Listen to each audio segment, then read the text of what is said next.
hustling from they call the police on me when I was just trying to make some money to feed my daughter. And all the niggas in the struggle. You know? The 1990s weren't just another decade in hip-hop. They were the years that changed everything. From the streets of New York to the blocks of Compton, rap music exploded into a global force, shaping culture, politics, and style in ways nobody saw coming. But it wasn't just about beats and rhymes. Certain songs became turning points. Tracks that shifted the sound, redefined the message, and rewrote the future of the genre. These weren't just hits, they were blueprints. From jazz-infused tributes to gritty street anthems, from West Coast G-Funk to socially conscious manifestos, these songs didn't just top charts, they changed the DNA of rap itself. This is the story of the 10 songs that changed rap in the 90s, and why they still matter today.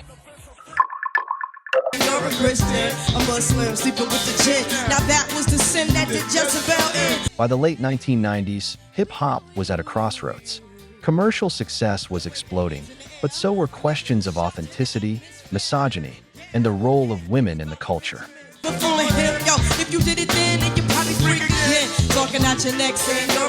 Into this moment stepped Lauryn Hill, a former member of the Fugees who had already made her mark with the score. With her debut solo single Doo Wop, That Thing, Hill delivered a song that was equal parts old-school throwback and forward-looking manifesto. You act like you ain't here, think of a little trim to begin. How you think you really gon' pretend like you wasn't down? Built on a foundation of doo-wop harmonies and gospel-infused soul, Hill balanced rapping and singing with effortless grace. She called out both men and women. Men for chasing vanity and objectifying women. Women for selling themselves short.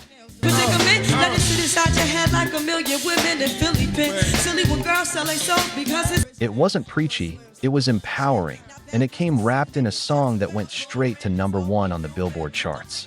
What Hill proved with Doo Wop was monumental. Women didn't need to fit into the male-defined structures of hip-hop to succeed.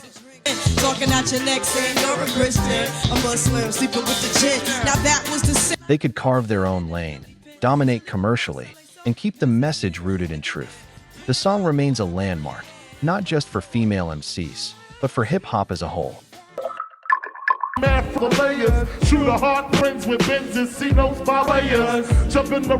1994, the East Coast was struggling to reclaim dominance as the West Coast G-Funk sound ruled the charts.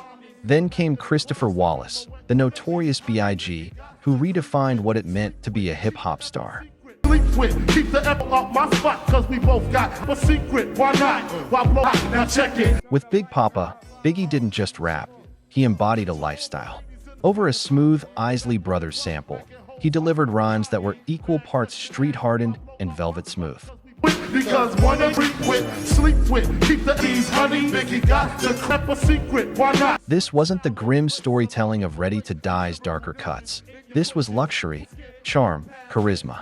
The needy, friends with Benzes, see no spot, no need to be greedy. Got mad layers, shoot. Biggie showed that rap could be aspirational in a different way.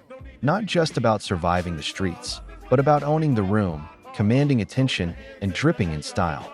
Put your hands in the head layer. I love it when if you's a true ladies.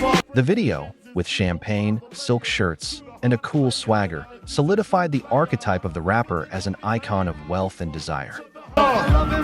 You got a gun up in your waist, please don't shoot up the place. After Big Papa, the idea of the hip-hop superstar expanded.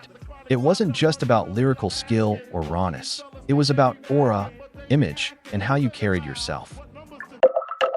Burning rubber, he owns a black hat like I own, a black suit and a cane like my own. When Ghetto Boys dropped Mine playing Tricks on Me in 1991, hip-hop had never heard anything like it.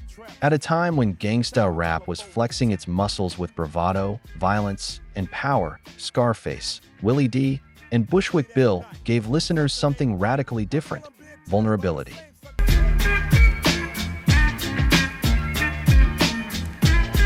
Over a haunting Isaac Hayes sample, they rapped about paranoia, depression, PTSD, and the crushing weight of life on the streets. I make big money, I drive big cars, everybody know me. It's like Scarface's verses in particular read like journal entries, full of insomnia, suicidal thoughts, and battles with inner demons. It was shocking not because it was violent, but because it was honest. The track opened up new lanes for what rap could be. Why? Or is it that clown last week that I shot? Or is it the one I beat for 5? Suddenly, hip-hop wasn't just a voice of the streets. It was also a window into the psyche of those living in them.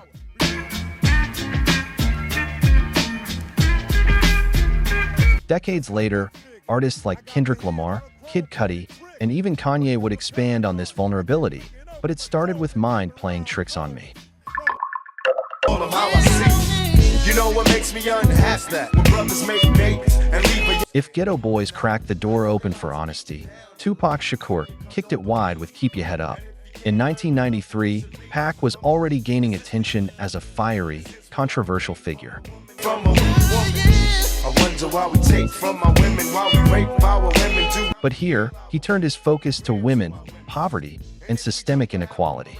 Over a soulful Zap sample, he delivered a message that was radical in its simplicity. Respect women, uplift the community, and never forget your roots.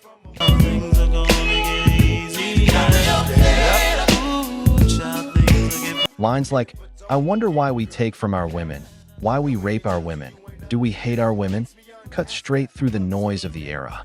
Where to create one, so will the real men get up? I know you're fed up, ladies. This wasn't gangster posturing, it was a challenge to the culture itself. The single's success proved something crucial. Socially conscious rap could also dominate radio, resonate with fans, and influence mainstream conversations. Where to create one, so will the real men get up? I know you're fed up, ladies. Keep Your Head Up remains one of Tupac's most enduring tracks because it carried a message that transcended the decade. It was streetwise, heartfelt, and revolutionary all at once.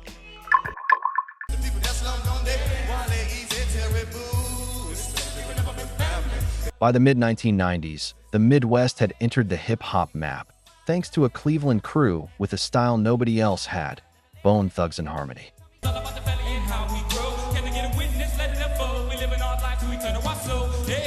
Their fast, melodic flows blurred the line between rapping and singing, and nowhere was this more powerful than on the crossroads.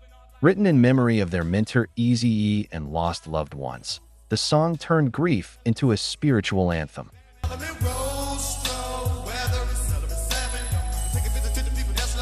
What set the Crossroads apart was how it made mourning mainstream. The harmonized vocals and rapid cadences created a hypnotic, almost gospel-like effect, while the lyrics spoke directly to loss, death, and hope for reunion in the afterlife.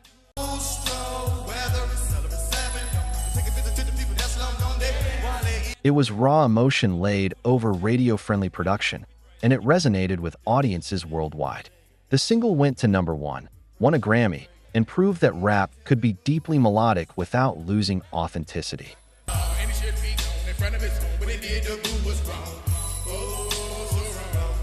Bone Thugs showed that hip-hop was big enough to hold both aggression and tenderness, and that harmony could be just as powerful as hard bars.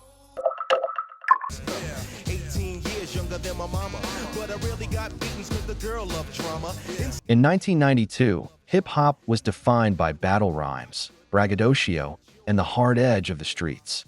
Then Pete Rock and CL Smooth dropped They Reminisce Over You, a tribute to their fallen friend, Troy Trouble T. Roy Dixon of Heavy D and the Boys.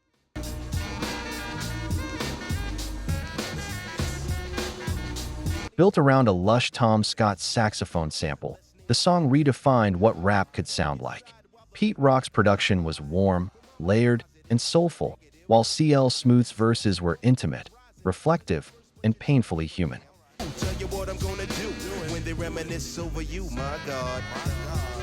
TROY expanded the emotional vocabulary of hip-hop. It wasn't just about anger, power, or ambition. It was about grief, memory, and love. This single proved that rap could hold space for vulnerability and still remain powerful.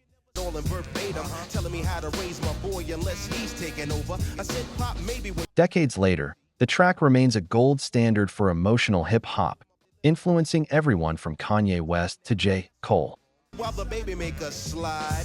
When mama got wise to the game, the youngest of 5 kids, honey. It is remembered not just as a classic, but as a turning point that legitimized jazz rap and personal storytelling in mainstream hip-hop. Rapping Duke, the hard, you never thought that hip-hop would take it this far. Now I'm in the... If Big Papa made Biggie a lifestyle icon, Juicy made him a legend. Released in 1994 as his debut single, the song is one of hip-hop's most famous rags-to-riches anthems. And if you don't know, now you know, nigga. Built around Mtume's Juicy Fruit, Biggie narrates his journey from a childhood of poverty and struggle to the heights of fame and fortune. I'm in the limelight cause I rhyme tight. Time to get paid, blow up like the world's trade. Born... It was all a dream. I used to read Word Up magazine. With those opening lines, Biggie created a template for autobiographical rap.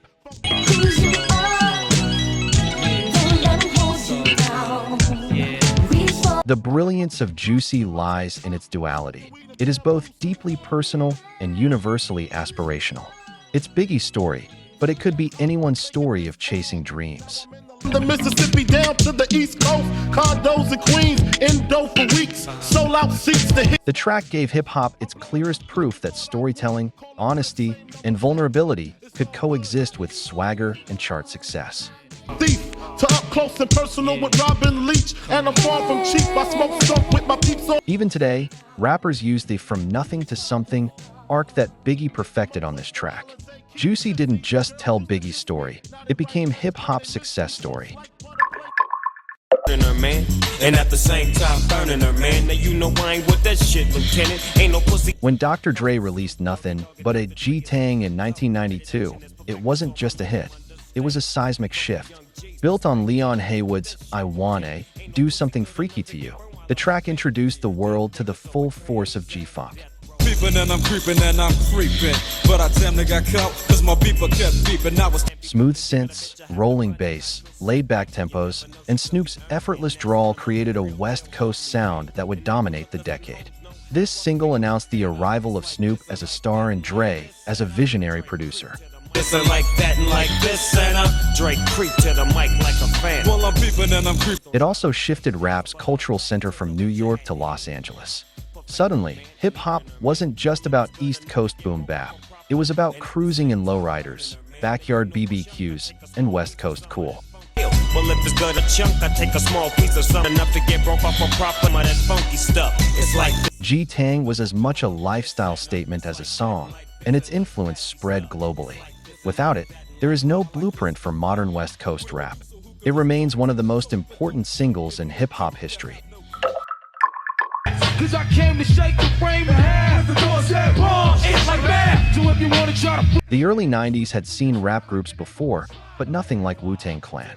With Protect Ya Neck, their first single, the world was introduced to a collective of 9 MCs, each with their own style, mythology, and energy.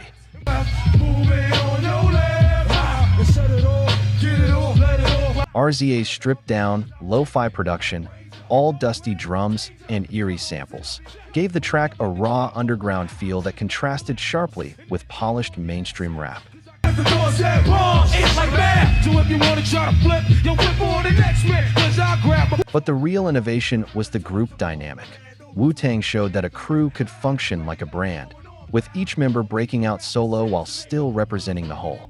get it off, let it off like a cat. I wanna break food, got me back. Small J, they The martial arts imagery, slang, and mythology they built around themselves made Wu-Tang more than a rap group. They became a movement. baby come on, baby come on. Protect Ya Neck wasn't just a song. It was a manifesto, announcing the arrival of the most influential rap collective of the decade. This video is sponsored by the Lore Store on Amazon, your one-stop shop for music lovers across reggae, rock, pop, and hip-hop. We built it for real listeners who don't want to dig through 1,000 listings to find the right gear. Inside the Lore Store, you'll find 5 aisles. VIP, top, battle-tested essentials, headphones, turntables, speakers, gig-safe earplugs, smart speakers.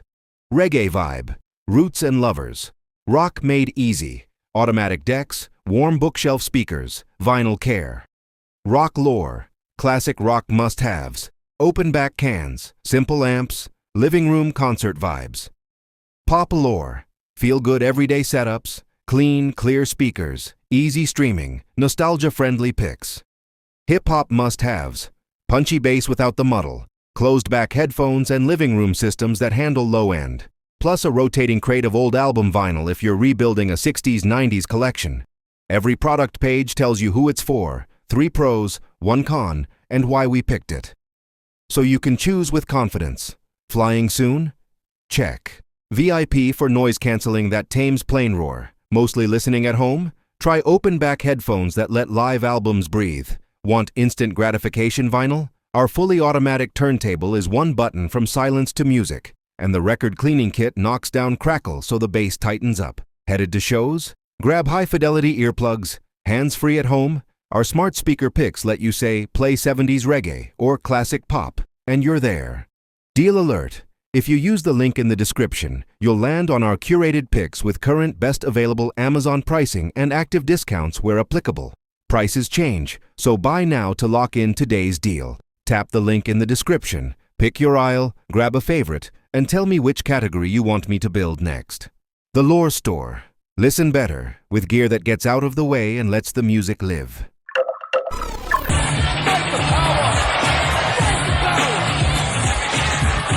Though technically released in 1989, Fight the Power exploded into the 1990s with unstoppable force. Commissioned for Spike Lee's film Do the Right Thing, the track became the soundtrack to protest, resistance, and cultural pride.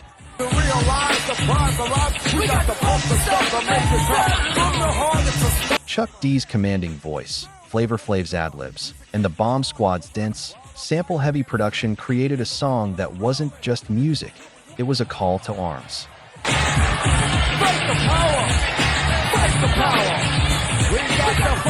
In the 1990s, as debates around race, policing, and systemic injustice grew louder, Fight the Power remained the anthem of the moment. It proved that hip-hop was more than entertainment. It was the political voice of a generation.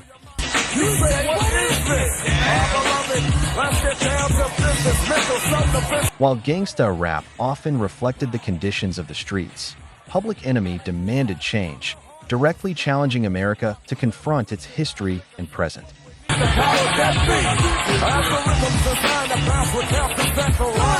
Few songs have ever embodied hip-hop's revolutionary potential so completely. Fight the Power wasn't just a track that changed rap in the 90s. It changed the culture of America itself.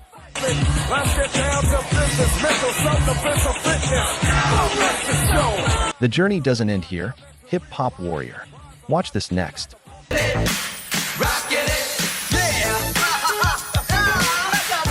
Everyone knows the 80s headliners, Run DMC, Public Enemy, NWA, but the blueprint was laid by crews the algorithm forgot. Cassette Hiss, Park Jam Echoes, 112-inch, One Shot, and then silence. Tonight we're digging up 15 forgotten groups who built the sound before the spotlight arrived. You'll get one essential track from each crew, the backstory behind the record, and how these names, Bronx Bilinguals, Philly 808 Destroyers, West Coast Electro Architects, UK Originals, changed the game and then vanished. If your 80s history starts with the legends, you're missing half the map. This list will redraw it. This is Hip Hop Lore. Subscribe, hit the bell, and let's drop the needle on top 15 forgotten hip-hop groups of the 80s. Stick around to the end. I'm shouting out your sleeper picks for part 2.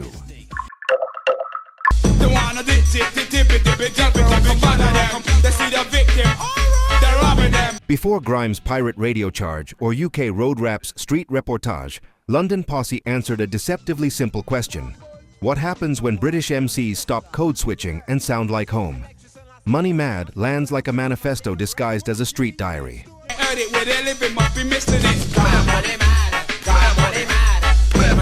The beat feels imported from sound system culture, low end with weight, snares that crack like a mic passed over a stack of bass bins, while Rodney P and Bionic ride in their own cadence. Patois woven through London slang, syllables clipped and stretched to reflect the city's gait. Part of the power is documentary.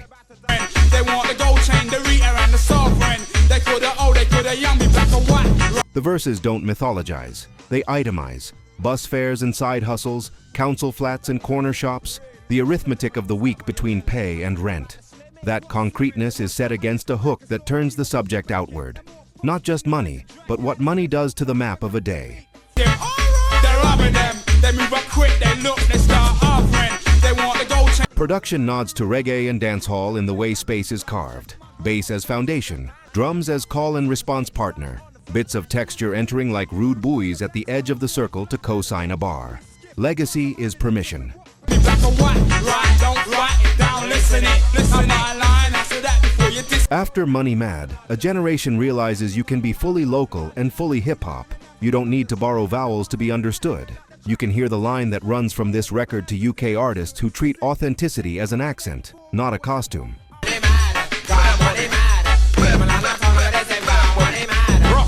The track remains a grown man classic precisely because it never tries to be more than what it is. Reality set to a rhythm sturdy enough to carry it.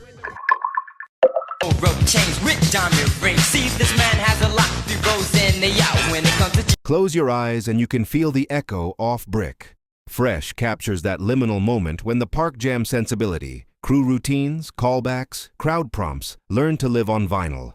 The profile era drum programming is spare and immediate. Kicks that announce, snares that pop like hand claps, a bass line that moves as if someone were riding the fader in real time. That's fresh. Well, I admit there's a place for money and girls, but you need fresh gear to live this world. Over it, the trio trades verses like they're jogging a relay. One voice handing off to the next before the baton cools. The magic is staging. Early records like this are theater, ad-libs that function as spotlights, little spoken asides that widen the room, refrains engineered for a chorus of friends who already know their parts. Couldn't decide which jams are where, but what climbs am I? So with anger on my face, I walk. Nothing here is about solo dominance. It's about presence. How 3 timbres, a DJ's cuts, and a drum machine can feel like a block party at the moment dusk gives way to streetlights. Fresh is also a time capsule of technique, on the cusp of acceleration. I couldn't decide which jams are where, but what climbs am I? So with anger on my face, I walk. You can hear phrasing tighten, internal rhymes begin to snap into place, and breath control harden, seeds of the speed and density that would soon define the mic. But the record never loses its grin. It's a reminder that the foundation wasn't only competition, it was communion, and the tape preserved it. You put us together, you'll have a ball. We're gonna show you what we're all. Hip-hop speaks many languages. Disco Dream put that fact on wax. The Mean Machine's bilingual single is often cited as one of the first to flip between English and Spanish on a rap record, and it does so without fanfare or footnote. The switch is part of the flow, the way you talk when your block demands more than one vocabulary. Gonna show you what we're all about. And individually, we gon' shout it out. So Jimmy Mac. Musically, it's still got a foot in late disco's 4-on-the-floor propulsion, rhythm guitar chanks, rubbery bass, party horn accents that imply a live section even when you know it's a studio trick. When I like to play ball, when I'm not on the court, I'm on the mic. And when I rap to the rhythm, it's pure. They're like. The bilingualism isn't a garnish, it's structure. English sets up the scene, Spanish deepens the tone, jokes and boasts traveling in the language that suits the sentence best. That freedom cracks doors the industry hasn't labeled yet, suggesting a future where the party's call and response can travel across tongues without losing tempo. Bet you're ready to rock, you just get on your mic and shoot for the top. What my name is Jimmy Mac and I'm slender and tough. You hear the Bronx in the arrangement, DJ instincts baked into the breaks, and you hear something else. The confidence to assume that a mixed language cipher doesn't need translation, it needs speakers. Us together, you'll have a ball. We're gonna show you what we're all about. And individually, we gon' In hindsight, the record reads like a preface to the bilingual swerves that would later mainstream and globalize rap. In the moment, it just sounded right. Bodies moving, voices slipping lanes, a groove sturdy enough to carry both. a doctor, a lawyer, or a king. Take me in your car, let's go for a swing. One day you're gonna be. The early mid-'80s loved a hook you could sing by the second chorus, and a fly girl delivered one without sacrificing street polish. The track's trick is balance, slick enough for radio, tough enough to pass a boombox test. Synth stabs answer the vocal like a hype man on cue. The bass line rides a clean, danceable pocket, and the drums keep the bounce while leaving headroom for the chant to breathe. Dirty nails are what I hate most, but the gold fingernails are high post. I like pretty. Lyrically, it's a classic hip-hop archetype. Style report as courtship ritual, but the writing is specific enough to feel seen, not generic enough to blur. What matters historically is how easily the group scaled from sidewalk to spotlight. Their signing to a major set a precedent, but it's the song's feel that endured. No cynicism in the polish, no apology in the groove.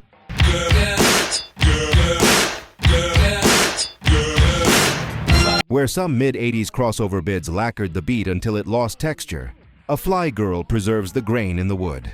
You can still hear the hallway reverb, the DJ logic in how the hook loops back, the sense that a live crowd could step into the chorus without missing. To fly girl, I wanna be with you. You're not the prettiest thing, girl, but that's okay. The legacy sits between R&B radio and hip-hop's internal standards. You can carry a glossy melody and still sound like home. That lesson would power 1,000 crossovers. This one just happens to keep the smile that earned it. To New York, just to turn it out. Greg T, the man with harmony, rocking with the other 3 MCs. If you want to understand how crew routines became records, start here. Disco 4 were Enjoy record stalwarts at a moment when labels were learning to translate block party energy into A-sides.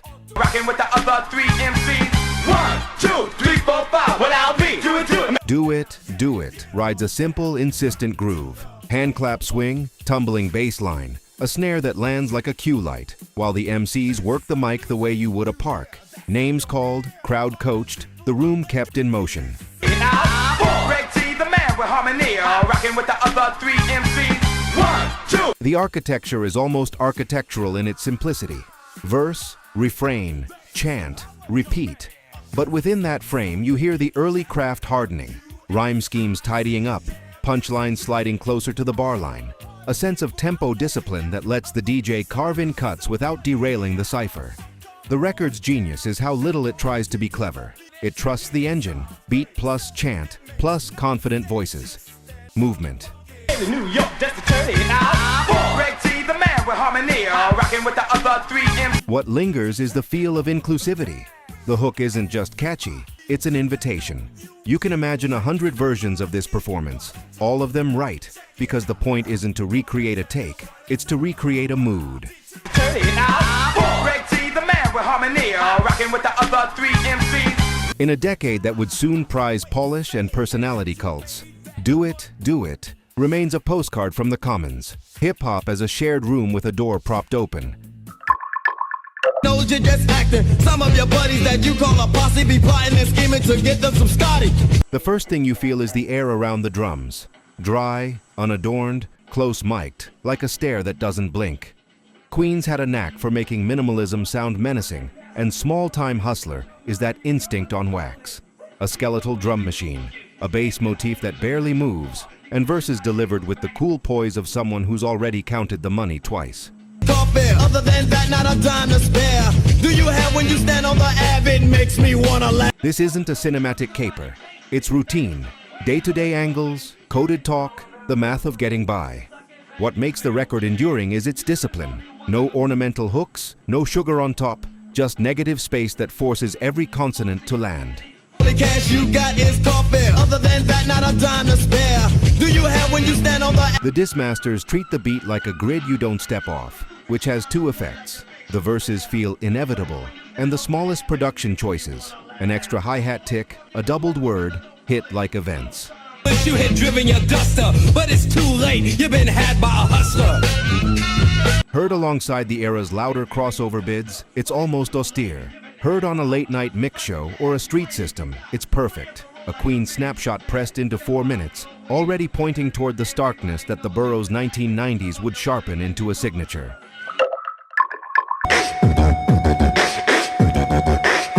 I'm fresh. It's joyous, yes, but not disposable. The hook is written for crowd choreography. The verses play with timing the way DJs play with faders. And the arrangement understands what a youth league dance or roller rink needs, a pulse you can follow from the bleachers. Super J. Kick it, kick it, kick it, kick it. Decades later, when Jockbox resurfaced as a TV theme, it wasn't an ironic wink. It was recognition that this particular mix of athletic energy and percussive precision had never stopped working. The Skinny Boys didn't just celebrate the beatbox, they scaled it into an instrument. some of this while I had no crew. You wanna do me harm, get the combination. Making no bell. Long before coastal binaries hardened into myth, crews like the 7A3 were already braiding aesthetics. Coolin' in Cali floats on West Coast sunlight. Wide synth pads, unhurried swing, a low end that glides rather than stomps. But the cuts are East Coast sharp, the bars clipped, the arrangement tidy. What you see, my word is born and this is gonna be a frenzy of fun, madness, insanity. You can hear the future in the crates. A young DJ Muggs finding textures and pockets that he'll later stretch into a whole universe. Learning how to make space feel heavy and hooks feel inevitable without being obvious. Wanna do me harm, get the combination. Making no bells ring, a fighter and a lover, yo. The single's charm is how casual it sounds while doing important translation work. It's a tourist brochure and a field report. Palm trees and industry grind. Breezy choruses and DJ punctuation that keeps the record tethered to the curb. Frenzy of fun, madness, insanity. Forget the vanity, I like the path for the road is dark. If Los Angeles hip-hop in '88 was a branching river, electro-funk on one side, gangsta narratives gathering force on the other, the 7A3 occupy the confluence, pointing downstream at where it's all headed and smiling at how good the water feels right now. This video is sponsored by the Lore Store on Amazon, your one-stop shop for music lovers across reggae, rock, pop, and hip-hop. We built it for real listeners who don't want to dig through 1,000 listings to find the right gear. Inside the Lore Store, you'll find 5 aisles. VIP, top, battle-tested essentials. Headphones, turntables, speakers, gig-safe earplugs, smart speakers. Reggae vibe, roots and lovers. Rock made easy, automatic decks, warm bookshelf speakers, vinyl care. Rock lore, classic rock must-haves. Open back cans, simple amps, living room concert vibes. Pop lore, feel-good everyday setups, clean, clear speakers, easy streaming, nostalgia-friendly picks. Hip-hop must-haves, punchy bass without the muddle, closed-back headphones and living room systems that handle low-end, plus a rotating crate of old album vinyl if you're rebuilding a 60s-90s collection. Every product page tells you who it's for, 3 pros, 1 con, and why we picked it. So you can choose with confidence. Flying soon? Check. VIP for noise canceling that tames plane roar. Mostly listening at home? Try open-back headphones that let live albums breathe. Want instant gratification vinyl? Our fully automatic turntable is 1 button from silence to music, and the record cleaning kit knocks down crackle so the bass tightens up. Headed to shows? Grab high-fidelity earplugs, hands-free at home. Our smart speaker picks let you say, play 70s reggae or classic pop, and you're there. Deal alert. If you use the link in the description, you'll land on our curated picks with current best available Amazon pricing and active discounts where applicable. Prices change, so buy now to lock in today's deal. Tap the link in the description, pick your aisle, grab a favorite, and tell me which category you want me to build next. The Lore Store. Listen better, with gear that gets out of the way and lets the music live. Smashing those who stand in my path, counting them down like math, planning, mapping. Philadelphia puts muscle into the meter. My part of town is 808 architecture. Kick drums stacked like row houses, snares cracking like screen doors, a bass line that turns the block into a loop. Over that foundation, tough crew trade verses with the assurance of locals who know every corner. The claims are territorial, but the feel is communal, the kind of chant a neighborhood can agree on without a meeting. And then mapping, rapping them down for my part of town. Girl. The record is also a showcase for DJ Too Tough's touch. Cuts placed like exclamation points. Drops engineered to let the crowd yell the line that everybody knows by heart. Another verse, a rap, another tune, a bar, a star. No impact is killing, chilling, billing, willing. Where some late 80s singles tried to polish their way onto adult radio, this one keeps its concrete. You can practically hear the car systems that made it bigger than any chart.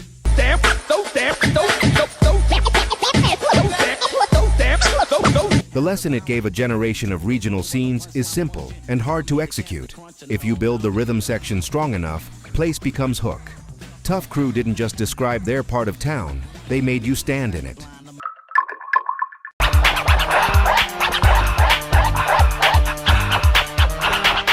Before the black fedoras and khaki suits, before the Compton mythos, there were sequencers, sparkle suits, and a Los Angeles nightlife that worshipped the roller rink. Surgery sits at that crossroads. Pre-NWA Dr. Dre and DJ Yella building glossy electro rap on a chassis of drum machine precision and synth line gleam.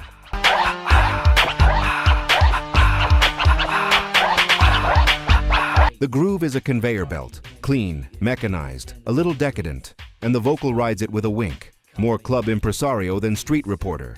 It's impossible not to hear the method underneath the glitter. The drum programming is mathematically neat. The synth voicings leave room for the snare to register. The arrangement pulls dancers through the room in repeatable loops. LA is the place for you to be, to witness Dr. Dre. What sounds like frivolity to the untrained ear is actually systems design. Tempo, timbre, and turnaround all optimized for bodies in motion. That Dre and Yella would later pivot to a colder, harder register doesn't erase this phase. It explains it. The studio discipline, the appetite for sonic sleekness, the understanding that a mix is a machine you step into, all of it starts here, under neon.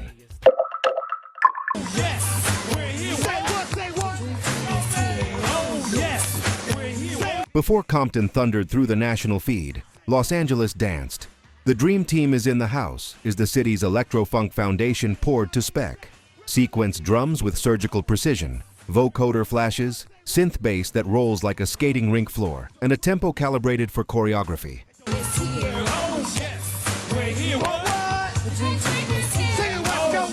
Chris, Snake Puppy, Wilson, and Rudy Party don't just hype a party, they stage manage one, building a call and response architecture that any rink, rec center, or gym could inhabit instantly. What sounded like novelty to coastal skeptics was actually systems thinking. The drum programming leaves air for crowd chants. The bass line runs in repeatable loops that DJs can extend at will. Stabs and drops arrive like cue lights for dancers and MCs alike.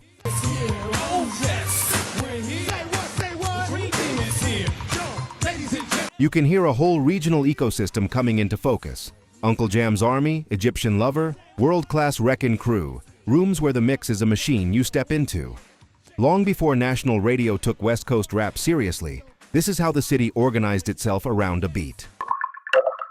We go by the name of the mighty Crash, and we got a melody that's sure no smash. This here is going. Crash Crew translate the late 70s, early 80s crew routine into a proper studio record without losing its street logic. You can feel the Sugar Hill House Band's live band swing, bass line strolling, guitars chanking, drums snapping with a human hand, while the MCs pass the mic like a relay, every entrance timed to keep the pocket warm.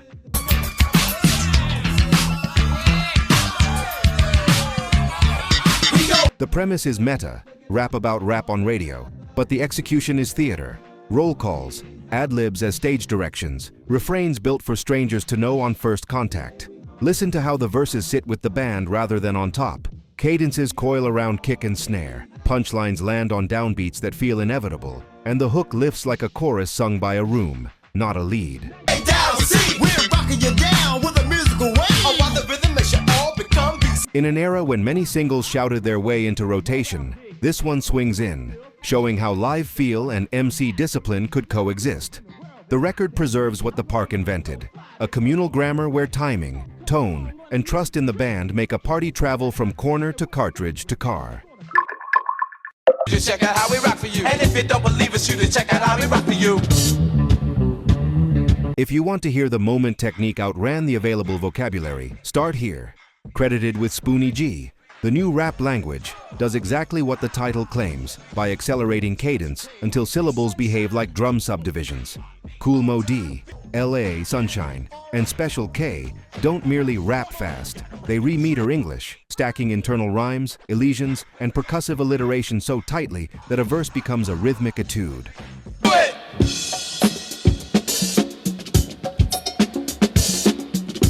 The effect isn't stunt work, it's grammar building. Suddenly, breath control is a narrative device, not just a flex. Bar lines stretch, emphasis migrates, the listener learns new ways to count.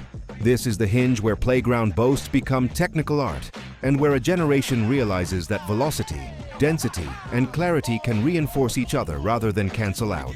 On the mic, we turn it out, your ladies right without a doubt. And if you don't believe us, you can check out how we rock for you. And if you don't believe us, you just check. You can trace a line from this 12-inch to double-time cadences across regions and decades, but its deeper legacy is permission, to treat flow as a technology you can invent, not just inherit. Give it to us now. A document that still feels like a room. That's The Joint, captures a Bronx crew at full stretch with Shay Rock in the formation, historic in itself, and a live band engine that breathes like an open window. The groove is plush and conversational, congas tick in the gaps, the bass hums, guitar and keys nod to jazz and funk while the MCs braid harmonies, unisons and solo breaks with an ease that sounds rehearsed because it was. The part codified for tape. The melody. Keep help me rock, we sing in harmony. Because Jeff is the rhythm and K is the bass. What sets it apart isn't only the lineup or the musicianship, it's the record's civic intelligence. Each section is designed for inclusion. A phrase easy to catch on first listen, a vamp that allows dancing and breath, a breakdown that gives the DJ space to talk to the room. In the house. And when we all get together, we can turn it out. Now we're in the house, as you can plainly see. In 1981, when they carried this energy onto national television, it wasn't just a debut for the culture. It was proof that hip-hop's social architecture could scale. You're not just hearing a song, you're hearing a blueprint for how people gather.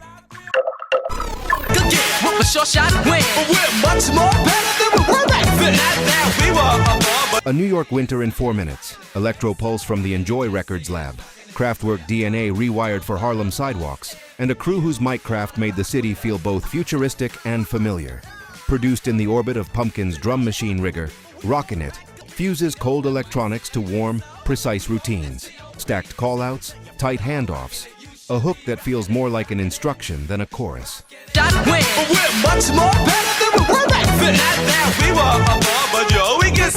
The record even became part of the visual memory of early hip-hop, echoing through the graffiti MC nexus that documentaries would fix in amber.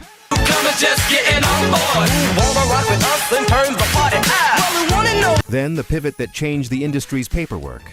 The Fearless Four signed to Elektra, widely cited as the first time a rap group joined a major label roster. That move didn't instantly rewrite radio. A few more years of tug-of-war remained, but it altered the business map. Why don't you come along with us if you want to scream and shout? And especially come if you had no doubt that we're right. It told A&Rs, programmers, and retailers that a crew born of block parties and 12-inch economies could inhabit corporate infrastructure without evaporating. If you had no doubt that we're rocking it, rocking it. Rockin' It stands at the hinge. Club circuitry humming beneath street team cadence. The underground asserting itself as something majors had to meet on its terms.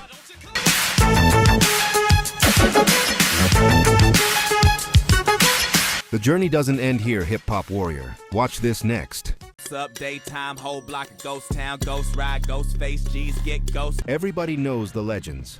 Wu-Tang, Outkast, Tribe. But the blueprints you've never heard? That's where the real treasure is.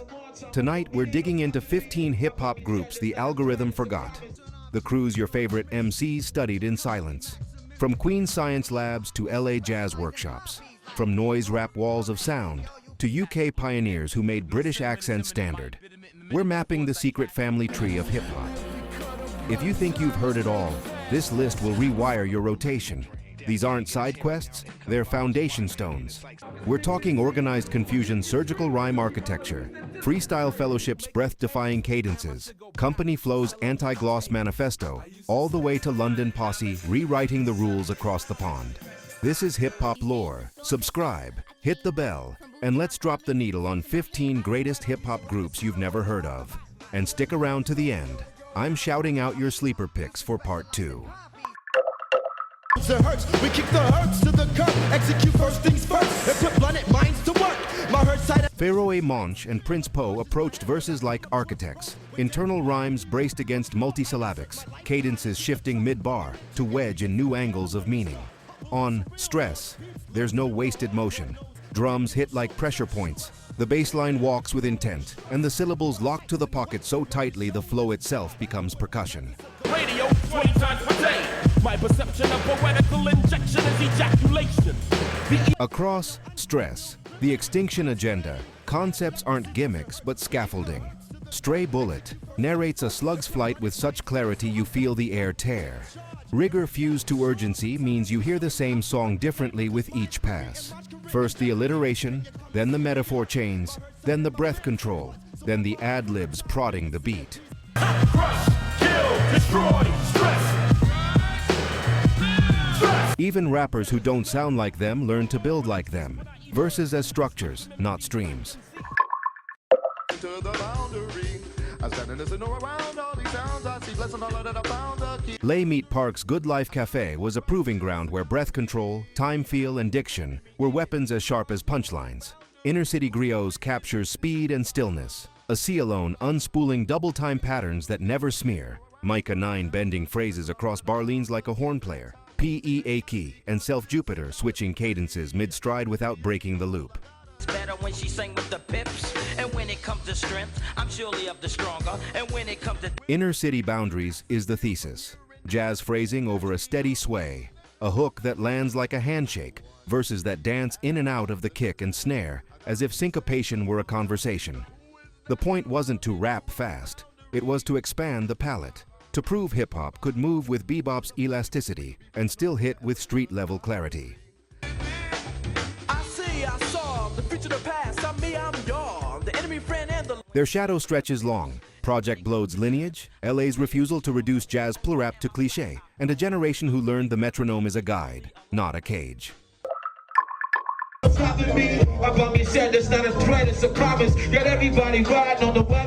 Built on a shoestring and somehow eternal, Masters of the Universe is proof that constraint can be craft's best friend. Dusty soul loops, drum programming that prizes feel over flash, and two voices, one below and Senim Sila, trading verses with a calm that reads as confidence. But one policy is quality. Never sell my soul as my philosophy. High velocity, lyrics like Reality Check distills the approach. Plain-spoken wisdom, syllables tucked neatly into the snare's pocket, a hook that hums without shouting, no reaching for novelty, just clean writing, unforced storytelling, and basement-warm production. prophecy. I told these cats a long time ago, it ain't no stopping me. My mommy said that's not a threat, it's a Reality Check distills the approach. Plain-spoken wisdom, syllables tucked neatly into the snare's pocket, a hook that hums without shouting, no reaching for novelty, just clean writing, unforced storytelling, and basement-warm production. Searching for my styles like Job Corps, coming home on work release, shoplifting at the rack store. Fun Crusher Plus made independence a sound. Metallic drums, paranoid synths, negative space you can feel pressing on your ribs. 8 Steps to Perfection teaches you to hear this world. LP's grids lurch forward instead of swinging. The bass crowds instead of cuddling. Big Just slices diagonals through the beat. Mr. Len turns absence into pressure. But Sam still ain't nothing but a hero. Just a small sample of the abstract. What they rejected, shiny gloss, obvious hooks, was as crucial as what they embraced. Abrasion as texture, density as depth, vision as organizing principle. Not underground as romance, but independent in the literal sense. They built a sonic and business infrastructure that later powered a label and a generation unafraid of the dark.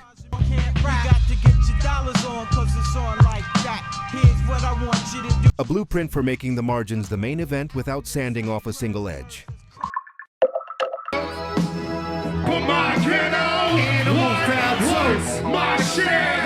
Winter in Harlem rendered as myth. Over LP's frostbitten production, Vast Air and Vordul Mega write in angles, Polaroid images taped into place until a city emerges. Iron Galaxy is the portal, drums that stomp more than bounce, synths glowing like streetlights in fog, a push and pull where one voice lopes while the other draws tight, both tethered to a handmade meter.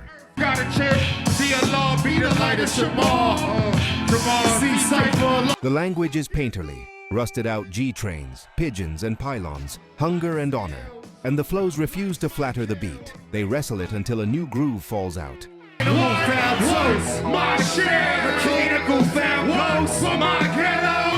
What sounded alien at release feels inevitable now. Dystopian textures of the 2000s underground. Writers balancing cold reportage with surreal reach. The insistence you can world build without a single sunny chord. The cold vein doesn't end. It hangs in the air like weather. ain't split through chapels like your rap. And what? Rappers wanna bring it to New York still smelled like Park Jam vinyl and subway dust when the arsonists arrived with a mission. Put the crew back at the center of the record. 5 distinct voices trading handoffs like a relay team. Cuts and chants working like stage cues. And hooks shaped by routines rather than radio math. sloppy. Refer to me as hobby. Malaki of your style, I make a mockery of. Pyromaniacs is the calling card. High-velocity bars stacked tight, then punctuated by DJ theatrics that feel ripped from an outdoor cipher. What makes the track hit isn't just speed, it's staging. You can hear verses planned like entrances and exits, ad-libs functioning as spotlights, and crowd call phrasing baked into the cadence. Lyrically, I'm cocky. You sloppy. Refer to me as hobby. The drums are spring-loaded. The bass line moves like a line dance you already know. And each MC chooses a different pocket. One blunt, one elastic, one percussive. So the beat keeps renewing itself without changing patterns. And what? We know the floor for spot. Pyromaniacs. In an era pivoting hard toward solo star power, arsonists pressed the b-boy theater of a live show to wax and reminded everyone that hip-hop began as a team sport. Like street lights on nights with mics and lateral battle moves to all crews, MCs. If arsonists are choreography, anti-pop are architecture. What Am I treats flow as sculpture and the beat as negative space. The kick and snare are skeletal, almost provisional. Synths arrive as thin lines of light.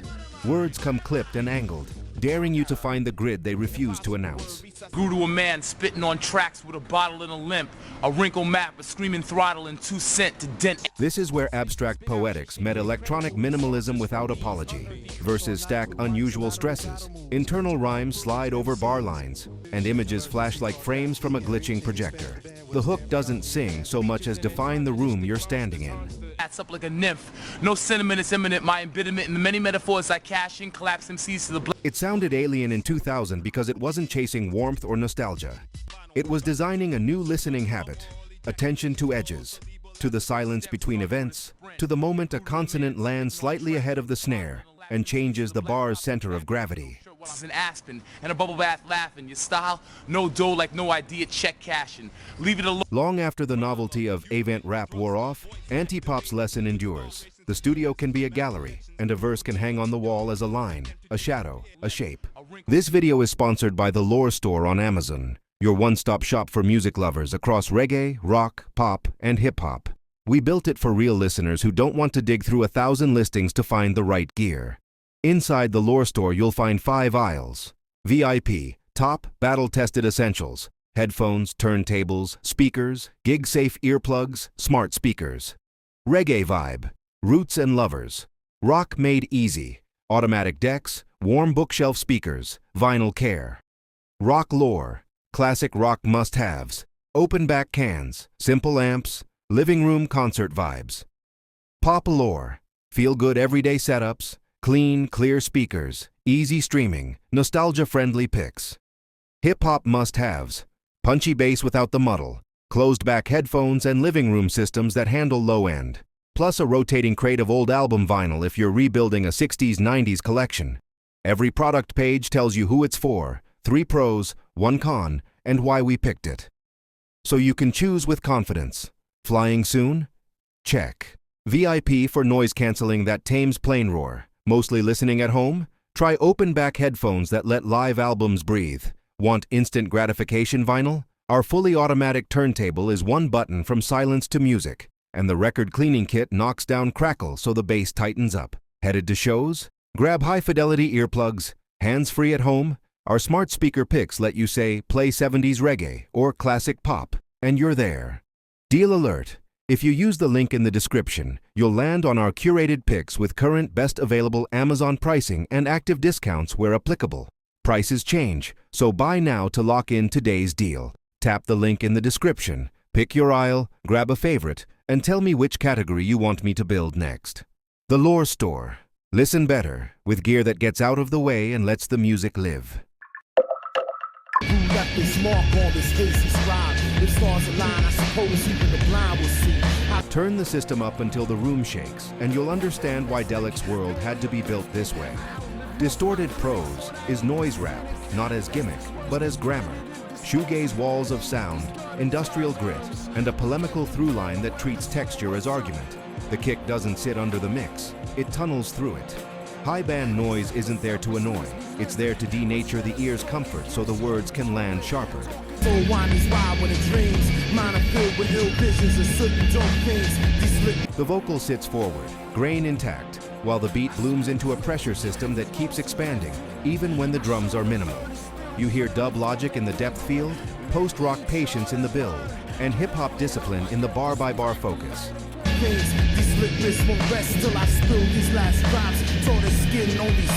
It's a headphones labyrinth and a subwoofer stress test, but also a reminder that politically charged writing doesn't need slogans when the sonic weather already tells the truth of the environment it was made in.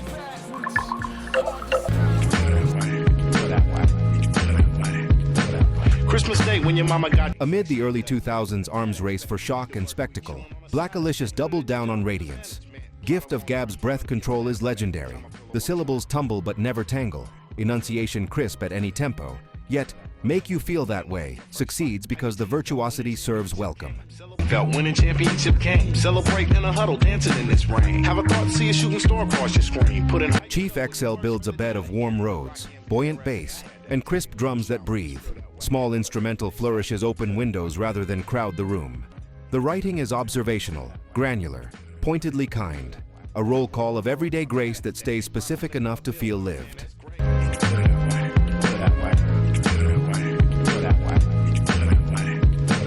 Listen to how Gab's internal rhymes ride the hi-hat, how his cadences soften at the ends of phrases so lines land like nods rather than shouts, how the hook circles back like a mantra. It's proof you can be technically devastating and emotionally generous at the same time, and that positivity doesn't have to dilute power when the craft is this exact.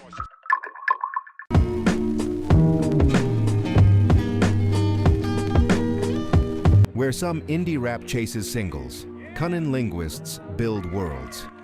The Gates sits near the front of A Piece of Strange for a reason. It announces scale. Nose Production pulls Southern soul through Gothic arches, choir-like pads, spectral samples, drums that feel hand-played even when they're tight to the grid. It's funny how we move in sudden directions. Dedicated my life to the public's protection, never remarried. The verses move like a pilgrimage, narrative details sequence to reveal character rather than merely posture. Imagery and allegory are blended until you feel both a long road and a moral weight underfoot. The hook doesn't just summarize, it frames the chapter you've entered, preparing you for the album's climb from doubt to reckoning.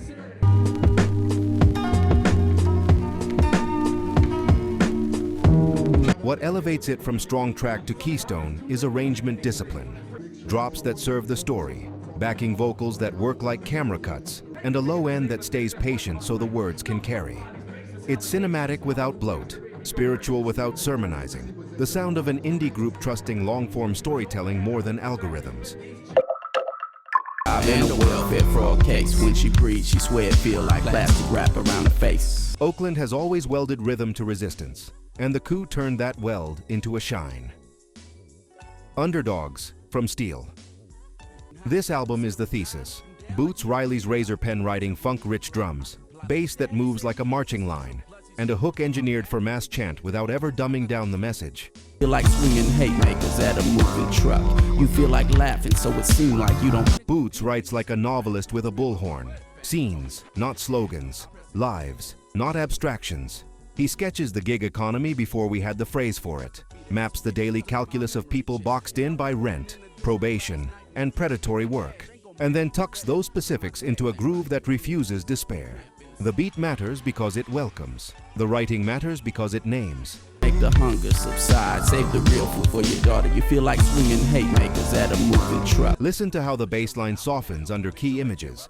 How the backing vocals step forward on the word we. How the snare stiffens when the verse pivots from portrait to policy. It's protest music you can dance to. Satire you can memorize. A class critique with unforgettable hooks. Long before political rap became a tag, the coup proved you could make the floor move and the mind sharpen at the same time. Mixtapes, but now I'm an MC. I got the rhymes and beats. Los Angeles at golden hour, sun on the dash, the radio low enough to hear your own thoughts. Mixtapes, from World Ultimate, captures the purest mid-90s LA underground. Two voices, Sack and Yusef afloat, gliding over jazz-tinted loops with a patience that reads as confidence. The concept is beautifully ordinary, trading tapes, curating taste, but the craft is meticulous. I used to sell mixtapes, but now The drums sit laid back without ever dragging. The bass hums like asphalt heat. The sample breathes, not as nostalgia, but as habitat. Word choice stays conversational, which is exactly why the internal rhymes feel inevitable, not forced. You can hear the city's pace in the cadence. Long vowels, late entrances, lines that slip a half beat behind the snare and still land square. Hit the rewind and move and turn the black plate. Get you a tape, watch the crew. Where much of the era chased maximal punch, the nonce trusted feel. Micro swings, unhurried diction, sun-faded textures. The result is a time capsule that never ages. A reminder that underground doesn't have to mean abrasive, and that everyday detail, rendered cleanly, can be the most generous kind of storytelling.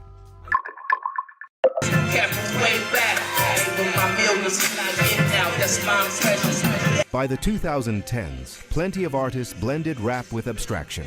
Shabazz Palaces made abstraction feel like a place you could walk around in. On, Are You, Can You, Were You, Felt. From Black Up, Ishmael Butler and Tendai Morer design a track-like architecture. Rooms of polyrhythm open into corridors of negative space. Hand percussion converses with sub-bass. A vapor trail hook appears, dissolves, and then returns from a different angle.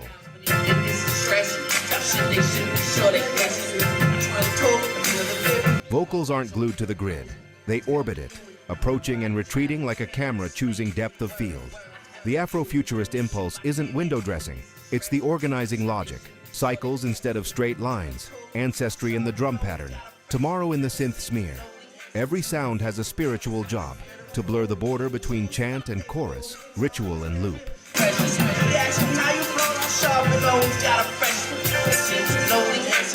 On paper, it's experimental.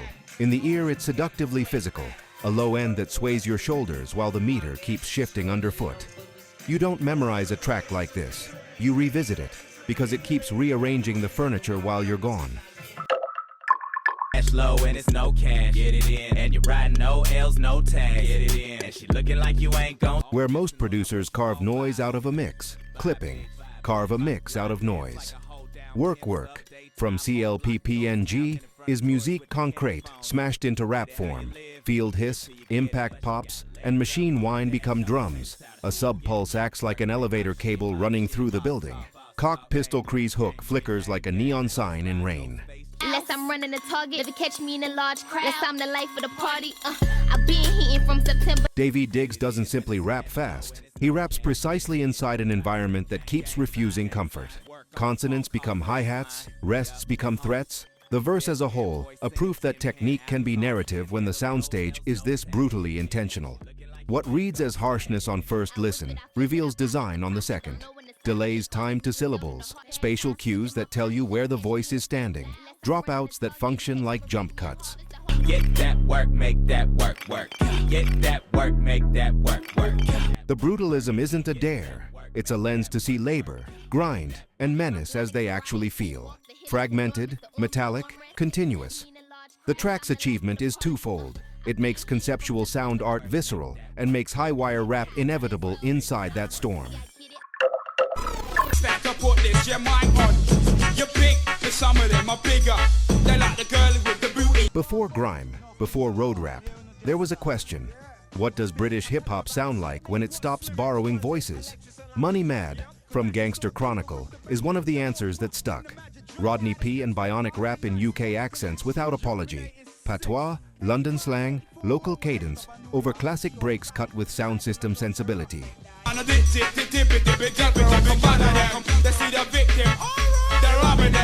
The topic is universal. Cash pressure, hustles, the arithmetic of survival. But the reportage is British to the bone. Bus routes and back alleys, council flats and corner shops, humor as armor. The flow patterns tilt forward, less bounce than stride. Ad-libs puncture lines like a friend interrupting your story to co-sign the details. And after that, before you're dissing it, hear the rhythm, the crest in it. Then we you ain't heard it. Production nods to reggae and dancehall in the bass weight, and the way the snare answers the vocal like a call and response tradition. What matters historically is permission. After this, whole generations felt licensed to sound like home. Skengdo and AM to Little Sims. Grimes' pirate radio mania to UK hip-hop's documentary tone. Money Mad didn't just travel, it rooted, and because of that, a country's cadence found its spine.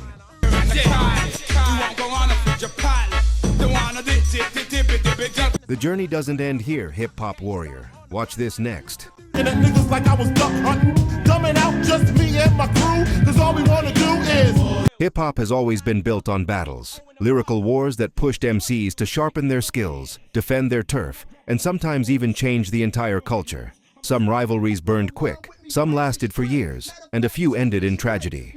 But not all of them get remembered. Tonight, we're digging into the forgotten rap battles that shook hip-hop to its core. From the smoky clubs of Harlem to the bright lights of the mainstream. From freestyle showdowns to label wars. These aren't just beefs. They're turning points in the history of rap. This is Hip Hop Lore, and here are the top 15 forgotten rap battles that changed hip-hop. You don't even exist. He thinking that he can casually walk away with 10 G's like I ain't clenching my fist. By the mid-2000s, battle rap was moving away from freestyle ciphers in parks and toward structured events with real audiences, judges, and cameras rolling. At the center of this transformation was Fight Club, a grimy NYC basement venue where careers were made and destroyed. No felonies. See, yo, you might be out on 106 in Park, but better than me, though, you'll never be.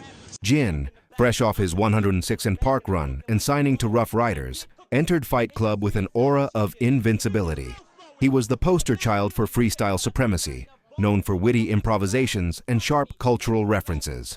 But in 2005, Serious Jones stepped up with a new style, razor-sharp punchlines delivered with calculated crowd control. 10 rounds, watch me make you the laughing stock. Half your block in Jersey will deny that they know you after. The battle didn't just hand Jin a rare loss, it signaled a new era. No longer was off-the-top freestyling enough.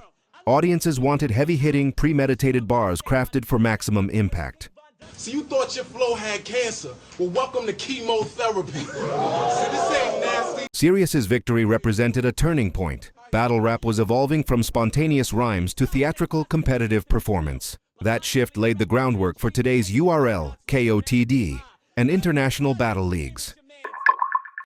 Like Wilson, nigga, pick it. I'ma do this. He can't get with me, yo. You better kick some shit that's... Before YouTube clips, before URL stages, there were underground festivals like Scribble Jam, where MCs tested themselves in front of hardcore hip-hop crowds.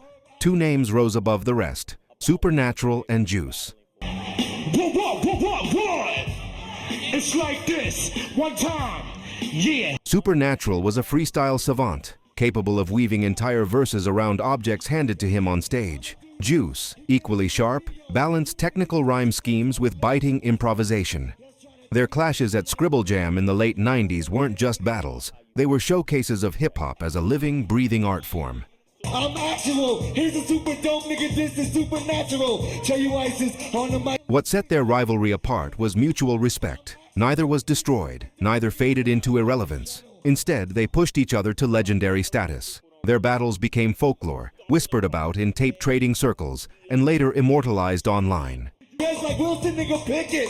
I'ma do this. He can't get with me, yo. You better kick some shit that's... For the freestyle tradition, these encounters proved that improvisation wasn't a gimmick. It was poetry in motion, and it deserved to stand alongside written verses in hip-hop's hierarchy.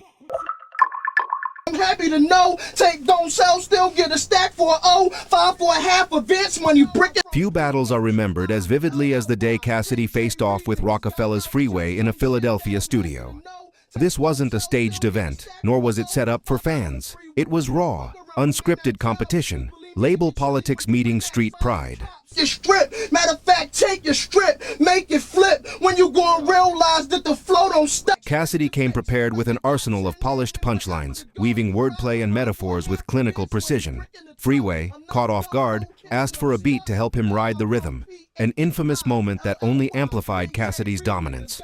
The tape of this battle spread like wildfire, establishing Cassidy as one of the fiercest lyricists of his generation. Place, put the Mac in your face, nigga, guns don't mean a thing if you ain't. But beyond the humiliation factor, This clash redefined what an a cappella battle could be. It showed that a prepared rapper with cutting bars could dismantle even a charting artist, and it brought the Philadelphia battle tradition into national spotlight. Cassidy walked away with a reputation cemented in history, while Freeway absorbed a hard lesson in the ruthlessness of lyrical combat. Nigga that shot dice went broke and so the thug that pop shit, the thug that pop clips. Long before social media feuds, the 50 Cent versus Ja Rule war redefined what a rap beef could do to careers. What began as street tension in Queens escalated into one of hip-hop's most destructive rivalries. 50 Cent used mixtapes as his battlefield, dropping relentless freestyles and parodies aimed at Ja Rule's credibility. Meanwhile, Ja Rule, once a chart-dominating hitmaker with Murder Inc., fired back with his own disses.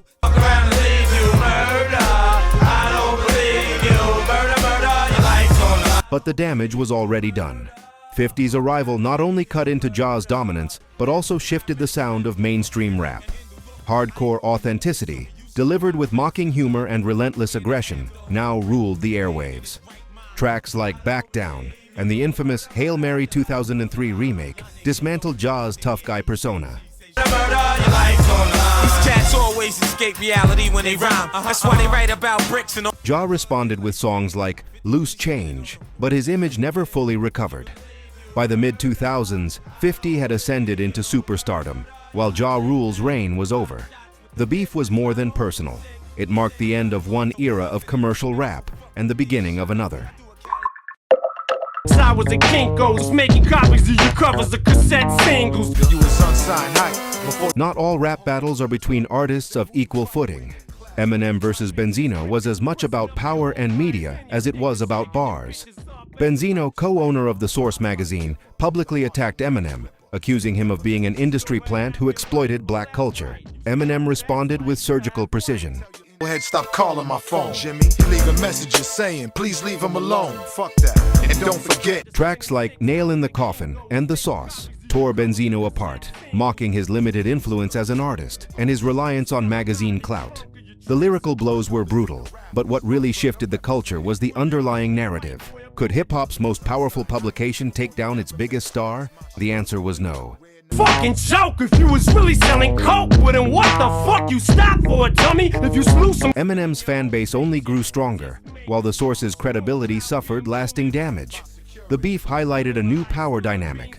Artists could fight back against media institutions with music and win. It wasn't just Eminem versus Benzino.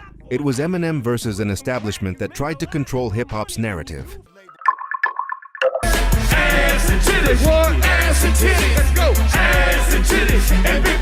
In the 1990s, Bone Thugs and Harmony had already carved their lane with rapid-fire, harmonized flows out of Cleveland.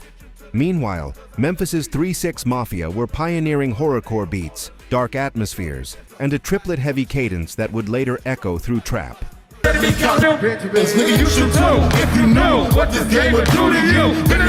The two camps clashed over accusations of biting styles. Bone claimed originality for their sing-song, double-time flows, while 3-6 Mafia pointed back to their own early underground tapes. Diss tracks like Live by Yo Rep from 3-6 Mafia and Bone's lyrical responses turned the stylistic debate into a full-fledged feud.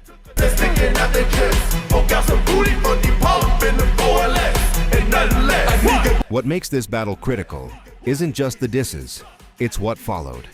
Both groups pushed their respective styles forward. Bone went on to become Grammy winners and mainstream staples. 3-6 Mafia kept building their Memphis sound, which decades later would influence everyone from Gucci Mane to Migos. If you know what this game would do to you, been in this shit since 92. Look at all the bullshit I've been through. The so-called feud overflows foreshadowed how regional sounds could clash, compete, and then spread globally.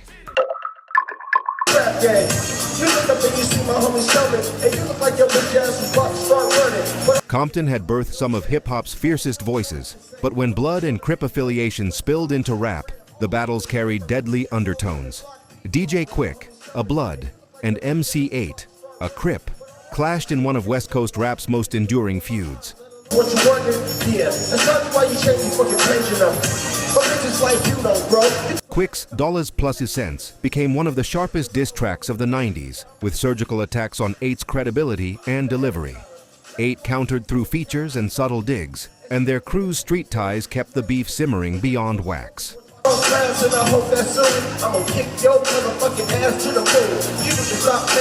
But what makes this battle remarkable is its conclusion. By the late 90s, as hip-hop reeled from the East Coast-West Coast tragedies, Quick and 8 buried the hatchet. They even collaborated years later, showing that peace could be reached even after one of the most venomous rivalries.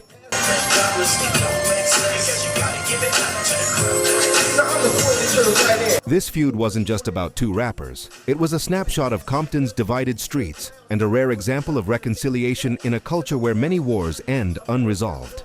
This video is sponsored by the Lore Store on Amazon, your one-stop shop for music lovers across reggae, rock, pop, and hip-hop. We built it for real listeners who don't want to dig through 1,000 listings to find the right gear. Inside the Lore Store, you'll find 5 aisles. VIP, top, battle-tested essentials. Headphones, turntables, speakers, gig-safe earplugs, smart speakers. Reggae vibe, roots and lovers. Rock made easy, automatic decks, warm bookshelf speakers, vinyl care. Rock lore, classic rock must-haves, open back cans, simple amps, living room concert vibes. Pop lore, feel-good everyday setups, clean, clear speakers, easy streaming, nostalgia-friendly picks.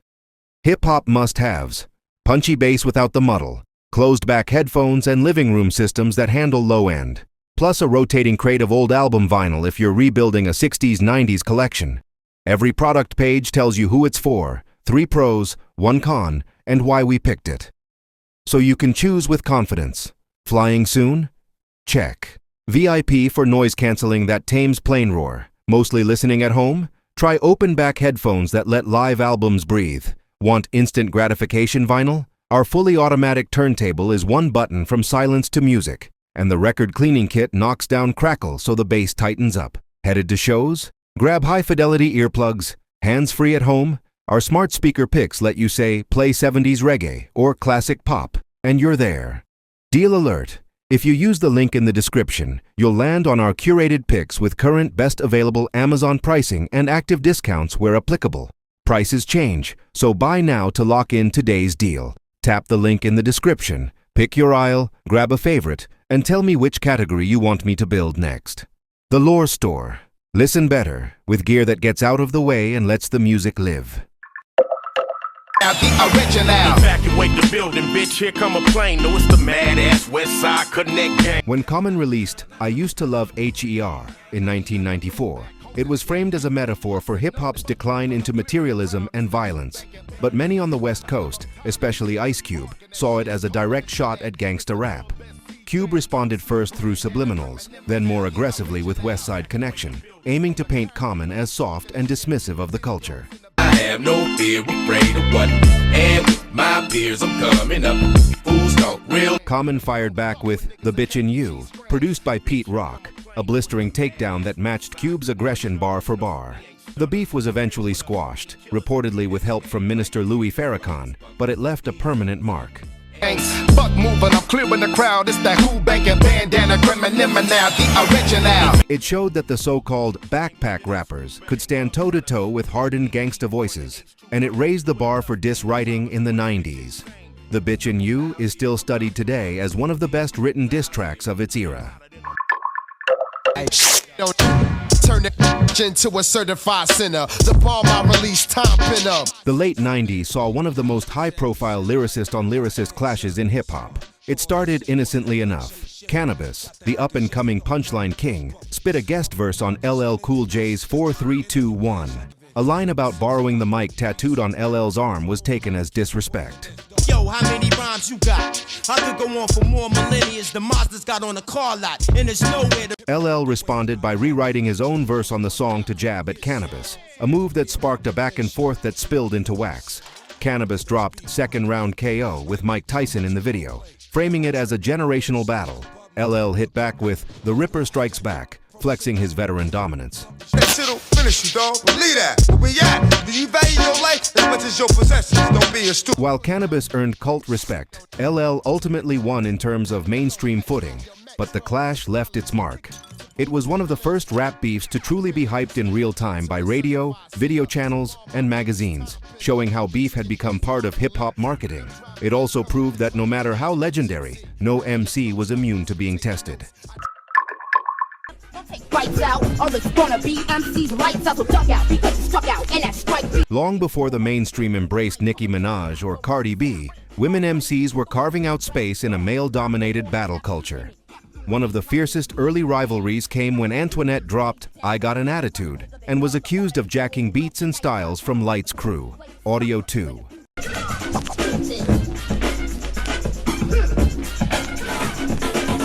MC Light responded with 10% D's, a ruthless lyrical takedown that made it clear she wasn't to be trifled with. Antoinette fired back with "Lights Out" and "Who's the Boss?" But Light kept the upper hand. This feud was more than personal. It was symbolic. It showed the world that women could spar with the same venom and technical skill as men. I threw that Antoinette, wearing no shorts, giving the loss for telling her who's the boss. Light's dominance in this battle solidified her reputation as one of the greatest MCs of all time, and it opened the door for future women in hip-hop to take battles seriously, not just as sideshows, but as career-defining moments. Innovate on a higher level. I'll be back, but for now, just sackle. The Bridge Wars were more than just a series of diss tracks. They were the first great borough war in hip-hop history. It all started with MC Shan's The Bridge, a record celebrating Queensbridge as a hip-hop hub. To many listeners, it sounded like a claim that hip-hop had begun there, not in the Bronx. Wax rhymes, I get fed up. Rappers like a setup. A lot of games, a lot of suckers. Enter Boogie Down Productions, KRS-One, and DJ Scott LaRock, who dropped South Bronx as a fierce rebuttal, making it clear that the culture's birthplace wasn't up for debate. What followed was one of the most famous chains of responses in rap history.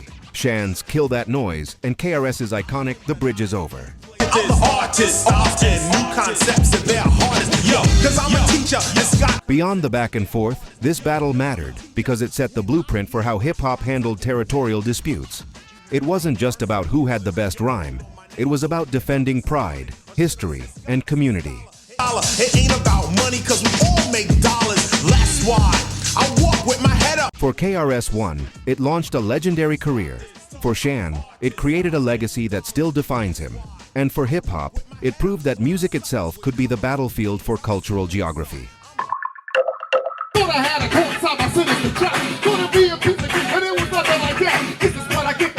Before Shan and KRS, before Dre and Easy, there was Roxanne Shante, a 14-year-old from Queensbridge who took on the entire industry and won. UTFOs. Roxanne was already a hit, a lighthearted track about a girl who wouldn't give them attention.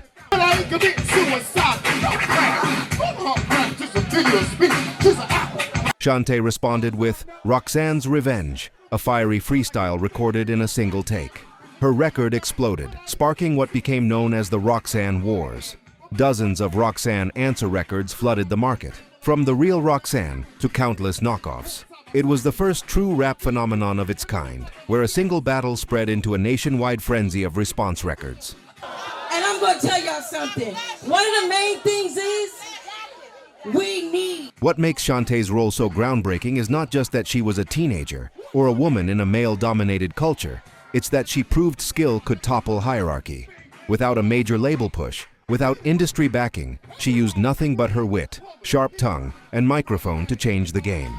The Roxanne Wars showed that in hip-hop, anyone with talent and nerve could rewrite the script overnight. Full sit still before you pull it off. You soft, Mr. Pitiful. Here's some mouthwash, G. Your breath smells like my. Every culture has a moment where the rules change forever. For hip-hop battles, that moment came in 1981 at Harlem World when Kool Moe Dee challenged Busy Bee. Busy Bee was the archetypal party MC, funny, crowd-pleasing, heavy on call and response. He had the charisma, the presence, and the audience on his side. Swallowing. Who in the hell told you that you could do what you was doing? Raise up, son, I need jock relief. But Kool Moe Dee brought something new. Sharp, pre-written rhymes aimed directly at dismantling his opponent. When Moe Dee unleashed his verses, the crowd shifted. It was no longer just about who could hype a party. It was about lyrical skill, clever wordplay, and direct combat. The tape of that night spread through the city like wildfire, inspiring the next generation of MCs. This is me and you head to head. Let's go. Here we go. Beat down. This wasn't just a battle. It was the birth of modern battle rap. From that night on, the stakes changed. Being an MC wasn't only about rocking a crowd. It was about outsmarting, outwitting, and outrhyming your peers. Busy Bee took the loss, but hip-hop took a leap forward. Let you slide, let me ride. Just another homicide. Yeah, it's me, so I'm a Few beefs carry the raw intensity of Dr. Dre versus Eazy-E. Once brothers in arms as part of NWA, their fallout became a bitter war that spilled across records, labels, and the streets. When Dre left Ruthless Records for Death Row, the split wasn't clean. Wow, wow, wow, yippee yo, yippee yay, doggy dogs definitely in the hells. On The Chronic, Dre and Snoop dropped Dre Day, a vicious takedown of Eazy, mocking him as weak and outdated. Eazy responded with real motherfucking G's, firing back with his own proteges and accusing Dre of betrayal and image manipulation. This wasn't just rap beef, it was a war for the soul of West Coast hip-hop. So, Tim M-U-T, your bark was loud, but your bite wasn't vicious. And them rhymes you... Ruthless had built the foundation, but Death Row was rising as the new empire. The tension between Dre and Eazy embodied the growing pains of hip-hop's transition from raw street beginnings to full-scale industry power. Step on up and remember the name, Mighty, Mighty D.R. Tragically, before they could ever reconcile, Eazy-E passed away in 1995. For fans, the Dre vs. Eazy feud remains a reminder of how quickly camaraderie can turn into combat and how personal battles can become cultural earthquakes. But front for me to start something, bugging and bucking at niggas like I was duck hunting, dumbing out just me and my... At the top of the list is the most infamous rivalry in hip-hop history, one that transcended music and spilled into tragedy. Tupac and Biggie began as friends, but after the 1994 Quad Studios shooting in New York, where Tupac was ambushed and believed Biggie had knowledge of it, trust shattered.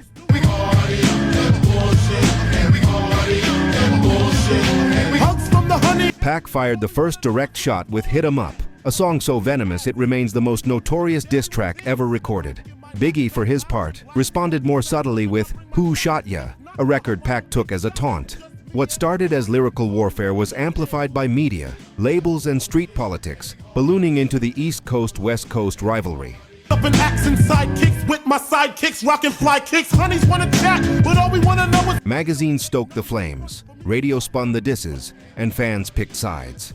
By 1996, the tension had grown bigger than the music itself. The result was devastating.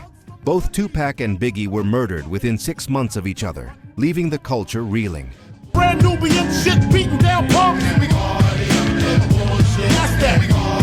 To this day, their rivalry serves as a cautionary tale, a reminder of how hip-hop's competitive spirit can inspire brilliance, but also how external forces can twist it into destruction. Next, see my jets. Said he had beef. I can't say that I knew from the prop if I had my piece. The journey doesn't end here, hip-hop warrior. Watch this next. 1971, the 13th of August, Denise gave birth to a dream. What if the sharpest bars of hip-hop's golden era never got the spotlight, just the streetlights? While the world memorized the usual Mount Rushmore, a whole class of mic scientists was busy bending syllables, flipping 5%er codes, and blueprinting flows that your favorites later borrowed. This episode is a roll call for the underrated, battle vets who never chased pop, concept killers who outwrote the charts, producers who could out-rap most MCs on their own beats, and voices so commanding they turned a verse into a rally. Ground rules. We're talking roughly 1986, 1994. 1 MC per slot, no repeats, and every pick earns it on pen, presence, and replay, not just nostalgia. You'll get a fast origin story, why they matter, and a start here cut so you can feel the proof in under 4 minutes. By the end, you won't just recognize the names, you'll hear their fingerprints across everything that came after. If you love neck snap drums, razor diction, and lines that still punch 30 years later, you're home. Drop your own slept on MC in the comments, hit subscribe to Hip Hop Lore, and let's set the record straight.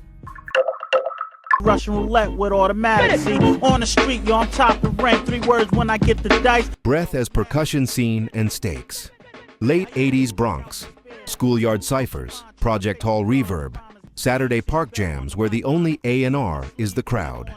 Percy P becomes a cipher folktale. The MC who can unspool bar-dense multis for whole stretches without audibly breathing and still hit pockets like a session drummer.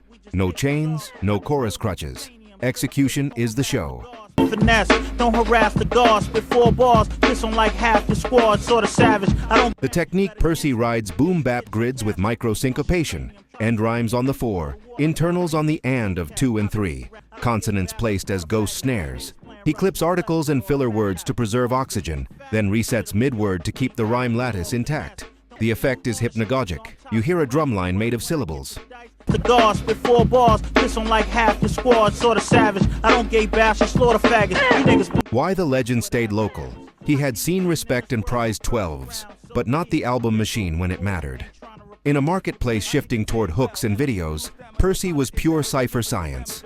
Peers learned from him while the public didn't get the full length to canonize. I'm gonna repeat it. If your plan ain't talking about grands, I don't need it. Your vision ain't picture and cream, can't see it. Start here. Lung collapsing lyrics. WAG, 1992. You can almost see the snare hits by how he lands hard consonants, T, K, P, on every backbeat. What to listen for multis that resolve mid-bar, not only at bar lines. Before, ain't trying to repeat it. If your plan ain't talking about grands, I don't need it. Your vision ain't picture and cream. Breath resets hidden inside plosives. Cadence riding the hi-hat pattern, not just the kick snare. Legacy in one line. If Rakim rewrote rap's rulebook, Percy P proved you could perform it at sprint speed without dropping a page.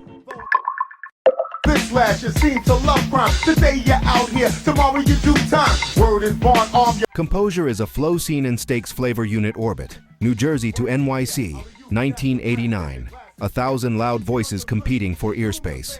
Chill Rob G walks in, unloud. Measured baritone, clean diction, grown man reportage.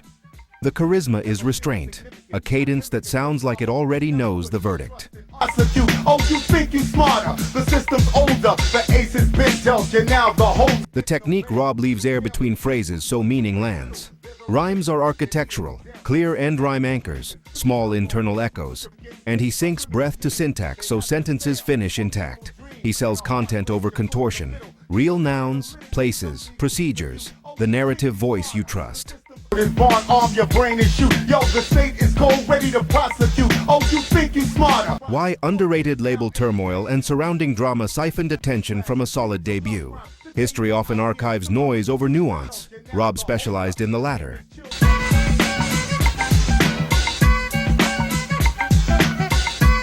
Start here. Ride the Rhythm, 1989. Court is now in session. The courtroom metaphor runs structural, not novelty. Every bar functions like evidentiary procedure. What to listen for micropauses on the one that reset authority.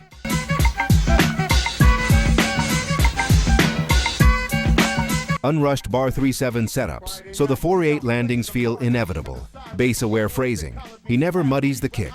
Legacy in one line. Chill Rob G proved command isn't about volume, it's about clarity and timing.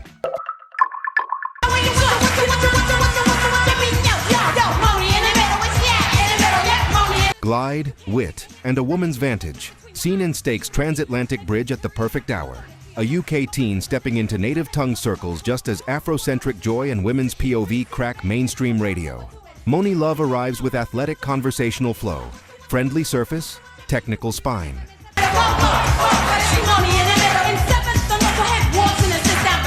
The technique. Her superpower is syllabic glide. She tucks internals inside everyday phrasing, then rotates cadence, tiny triplets, a syncopated rest, so the hook blooms without shouting. She code switches gently, UK cadence hues, NYC slang chassis, never sounding performative.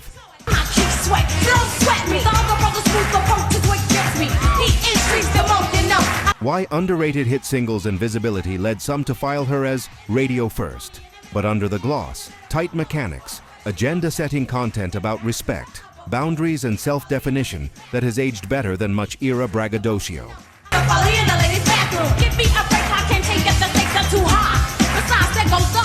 Start here. Money in the Middle, 1990. Count the internal rhymes in verse 1. Watch how the last two bars tilt you into the refrain. What to listen for. Hook engineering. Verse cadences resolve upward into chorus notes. Crisp vowels that keep speed intelligible.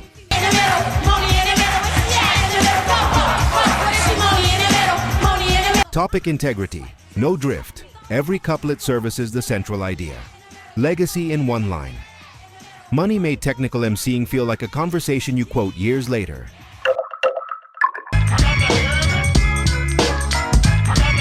No need for me to run away. Brother, put the Plain words, heavyweight, scene and stakes. Boston, 1991. Underdog market, big heart. Ed OG stands on local realism, community pride, family stakes, and hooks you can chant at a bus stop. He doesn't posture, he testifies.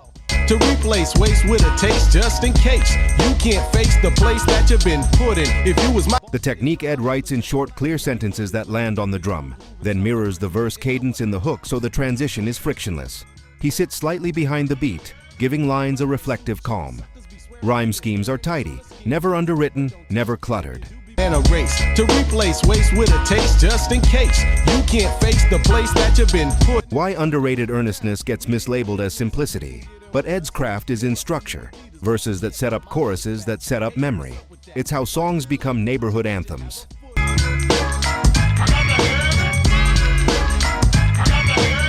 Start Here, Life of a Kid in the Ghetto, 1991.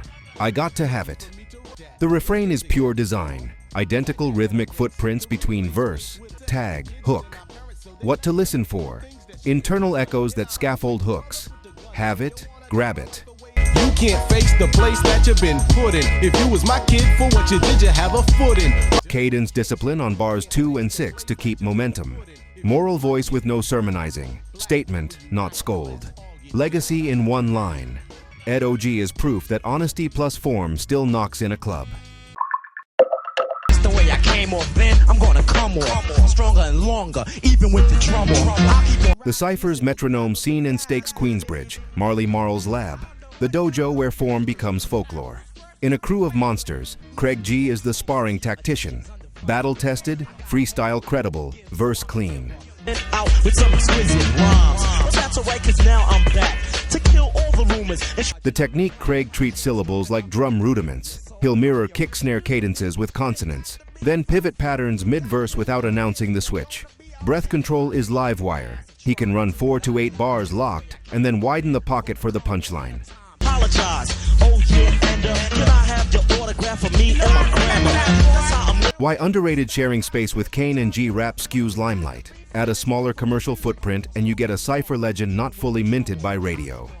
Look, Craig, I heard you in that jam and it's pumping. I apologize. Oh yeah, and Start Here, Drop in Science, 1989. Count the scheme flips, AABB into AAB, back to ABAB, all while the pocket never slips. What to listen for density with legibility. No slurry diction, accented plosives on backbeats like rimshot cues. to be the best in all rap events, and since I have a call, I call experience. Next up! Pattern pivots that keep attention without gimmick. Legacy in one line. Craig G is the MC who tightens the circle. No fat, no stumble, just pocket and purpose. There's nothing to see here. Clear the area. Your rhymes are dead. Get the barrier to barrier. Teenage cool, adult craft scene and stakes Brooklyn, 1989. A 16-year-old walks into a grown man industry and makes it look easy. Special Ed embodies the golden era's sweet spot. Boom bap snap, melodic bass lines, and a composure way beyond his age. No theatrics, just a grin, a glide, and verses that stick. You need a rap. You need a slap. You need a nap. So take one because you're tired. I get so fat. The technique, internal rhymes, and economical bragging. Ed's cadence is conversational but precise. He clips syllables to keep pocket, then lands end rhymes like exclamation points. Hooks mirror verse rhythm, so everything feels inevitable. He practices restraint, leaves air for the drums to punch, which makes the flexes feel bigger. We got 2 3s and 6. Give me the mix and I'm gonna kill 'em with the lyrics. So Why underrated a teen prodigy narrative can trap you in early hit mythology. His debut smashes, follow-up timing gets weird, and critics file him as youthful nostalgia instead of recognizing the songwriting fundamentals. I get so fat, I feel wired, but I never sell or fall, cause I Start Here, Youngest in Charge, 1989. I Got It Made. It's a textbook single, immaculate loop, clean boasts, hook you remember before track 2. What to listen for, internal echoes, made paid grade, that braid the hook.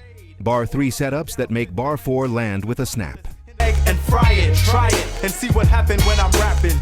Start, so get smart like The calm, no need to shout. The mic level does the work. Legacy in one line. Special ed proved confidence. Plus craft can be cooler than volume. Yang overseeing coca farms. I know you think I exaggerate, but that The producer who could out-rap most seen in Stakes Bronx, 1992. The diggin' in the crates ecosystem is crate dust, hard snares, and a scholar's love for the break. Diamond D arrives with the double threat, killer ears and unflappable bars.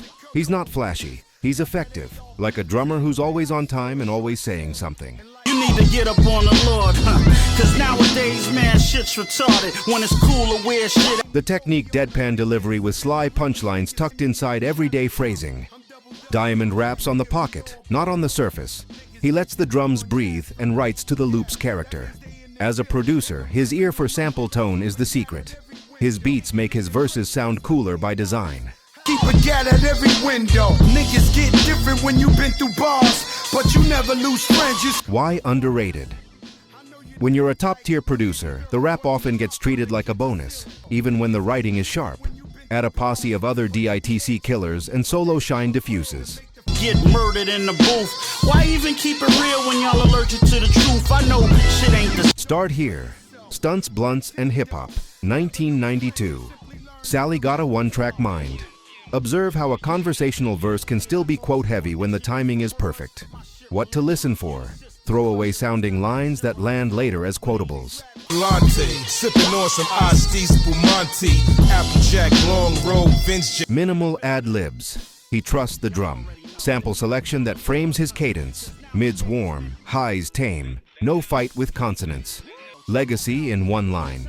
Diamond D made cool composure a rhyme style and made it knock.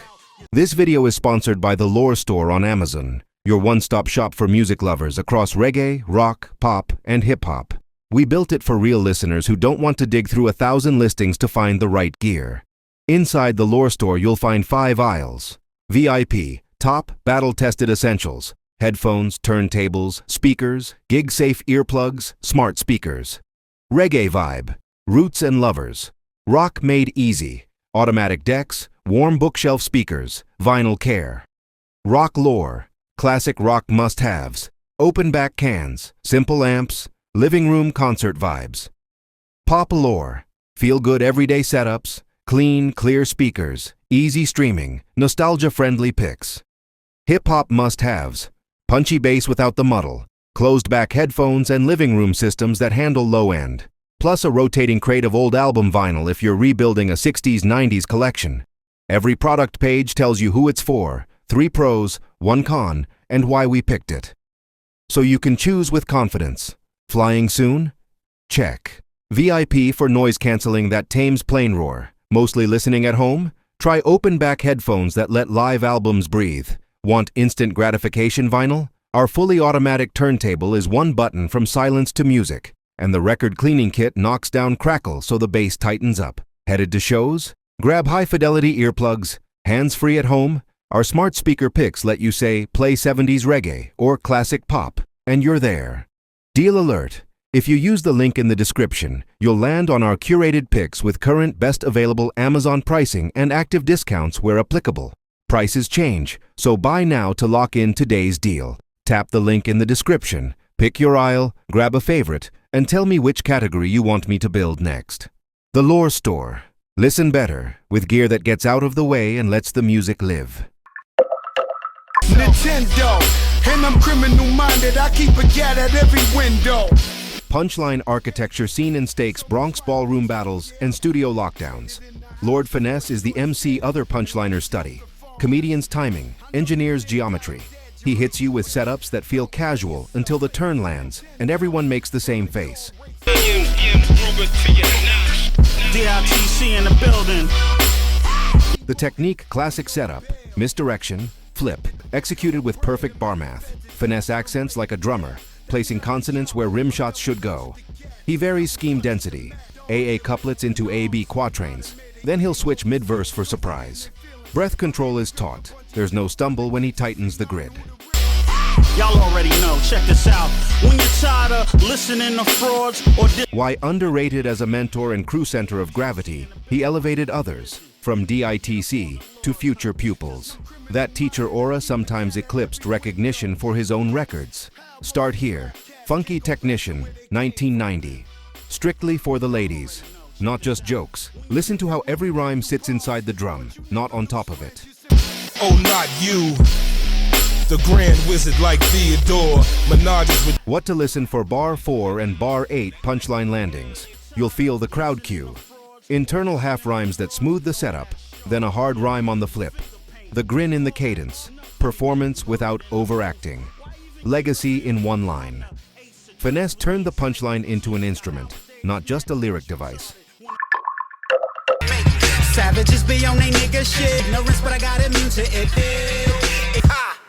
Sermon with a swing scene and Stakes New Jersey classrooms meet James Brown drum DNA.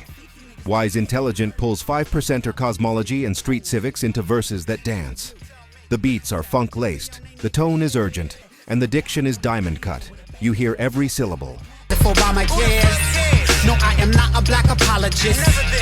And if you got The technique, high-definition articulation over syncopated cadences. Wise toggles between didactic lines and call-and-response swing, so the message rides memory.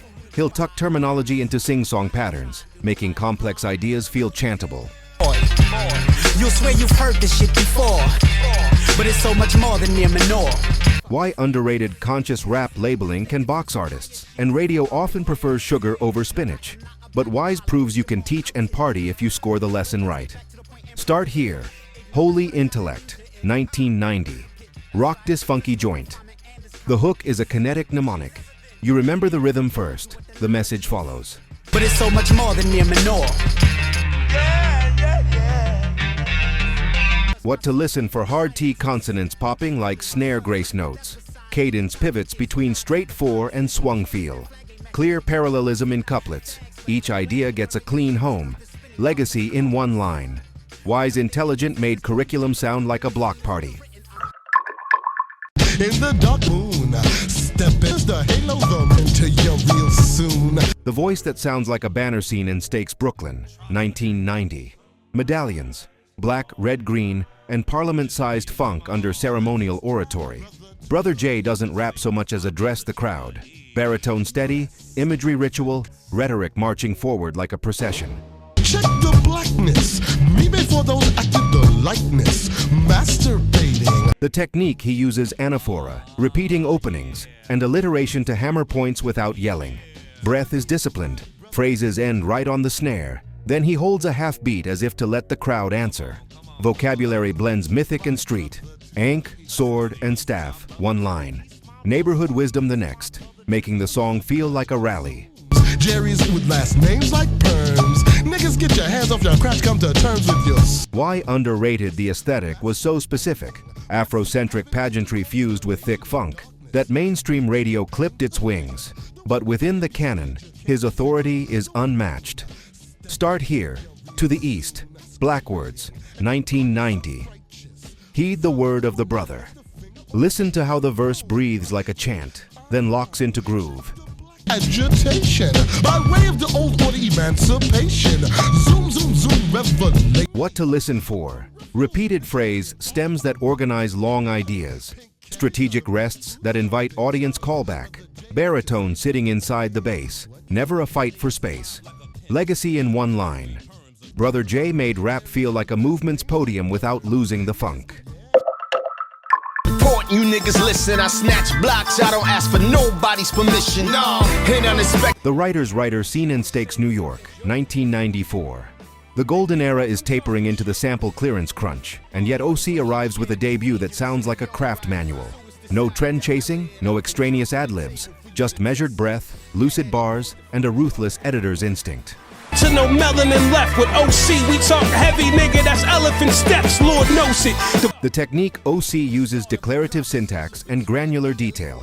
Metaphors are functional, not decorative. He places them where the snare lands, so they read like thesis statements. Internal rhymes are deployed as underlines, not fireworks, turning whole verses into arguments rather than collages.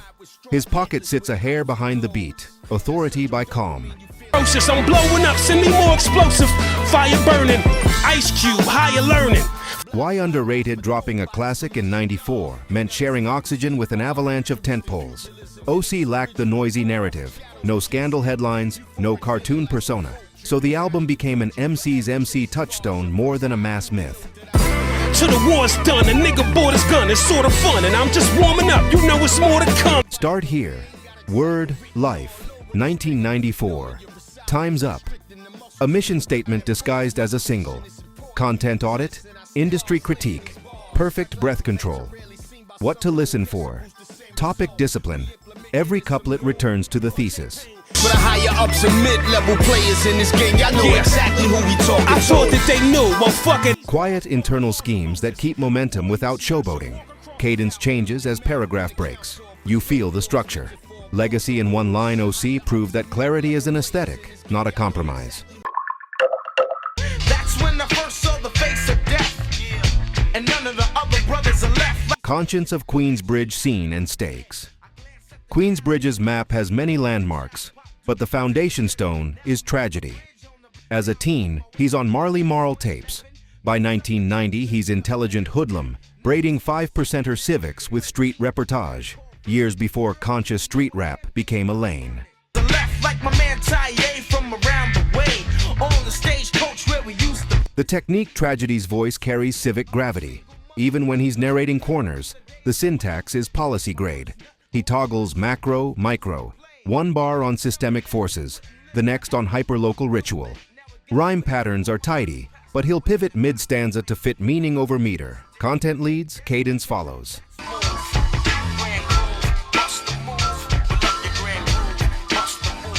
Why underrated mentor energy can overshadow the catalog. Tragedy seeds lineages, QB pupils, collaborative blueprints, and the scene remembers the influence while casual listeners miss the albums that housed it. And I remember, I used to sneak in the house with my eyes all red. Why underrated mentor energy can overshadow the catalog.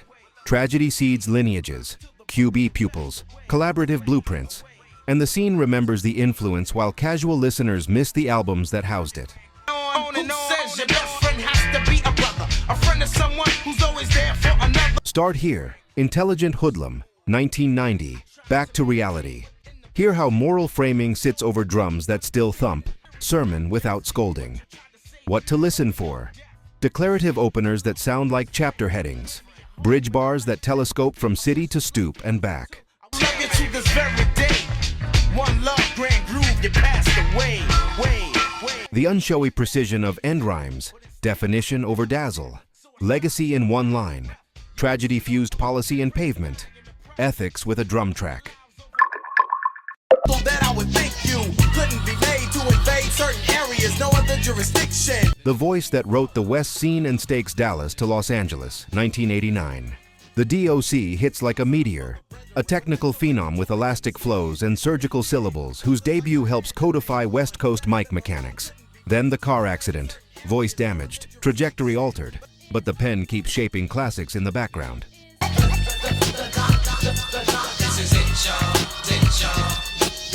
The technique. Before the crash, DOC raps like a sprinter who can corner, speed with control. He stacks interior schemes but keeps consonants crisp, so even fast passages are legible. Hooks arrive as cadence resolutions. You feel the chorus coming because his bar math is architectural.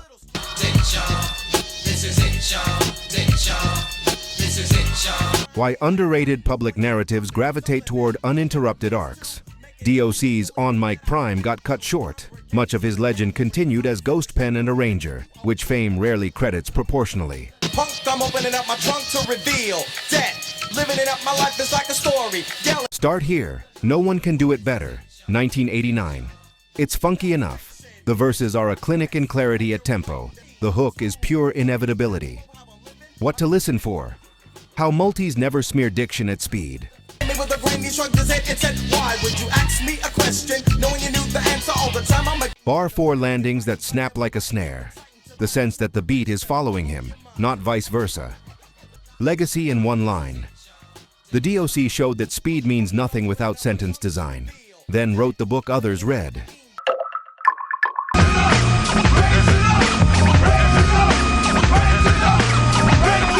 Tomorrow's Cadence, Yesterday's Drum Scene and Stakes Bronx Laboratories, 1988. While most MCs are tightening four-square symmetry, Kool Keith breaks the grid.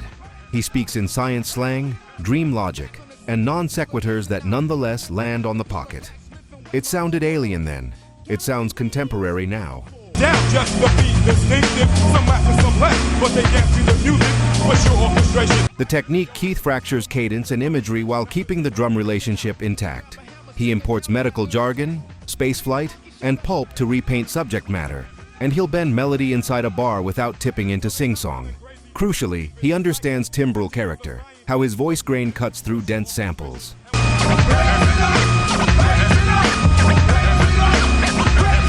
Why underrated avant-gardists get canonized late. Keith's refusal to live inside a neat narrative and his wild post-90s sprawl of aliases made him harder to market as a single story. Meanwhile, a generation of alt and underground MCs adopted his permission structure. Powerful!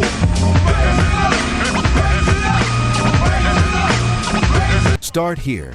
Critical Beatdown, 1988. Ego Trippin'. Hear the broken symmetry that still resolves on the snare. Cadence as cubism. What to listen for. Semantic leaps that still feel rhythmically correct. Micromelodic bends on sustained vowels. With the flavor you miss. So get with the program, hold your head up, get real high. I know I'm a real. The way abstract images reset the listener's attention every 4 bars. Legacy in one line. Kool Keith made left field the main road. You just didn't realize you'd turned until years later. Spike Lee, and the dude on the corner in the white tee, and the girl off the block with the attitude. Architecture over eras, scene and stakes from Juice Crew alumni to 2000s. Concept master, Masta Ace is the through line most histories skip. When trends shift, jazz loops to mafioso gloss to indie resurgence, Ace adapts form, not principle. Conversation level delivery, blueprinted albums. Fan. That's cause we support our own Brooklyn.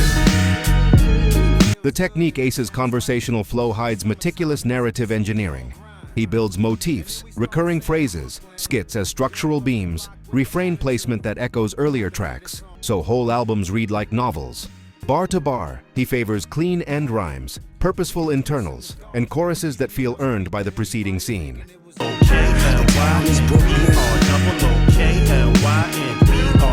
Why underrated? He rarely courted tabloid attention, and his highest achievements are album shape rather than single shock.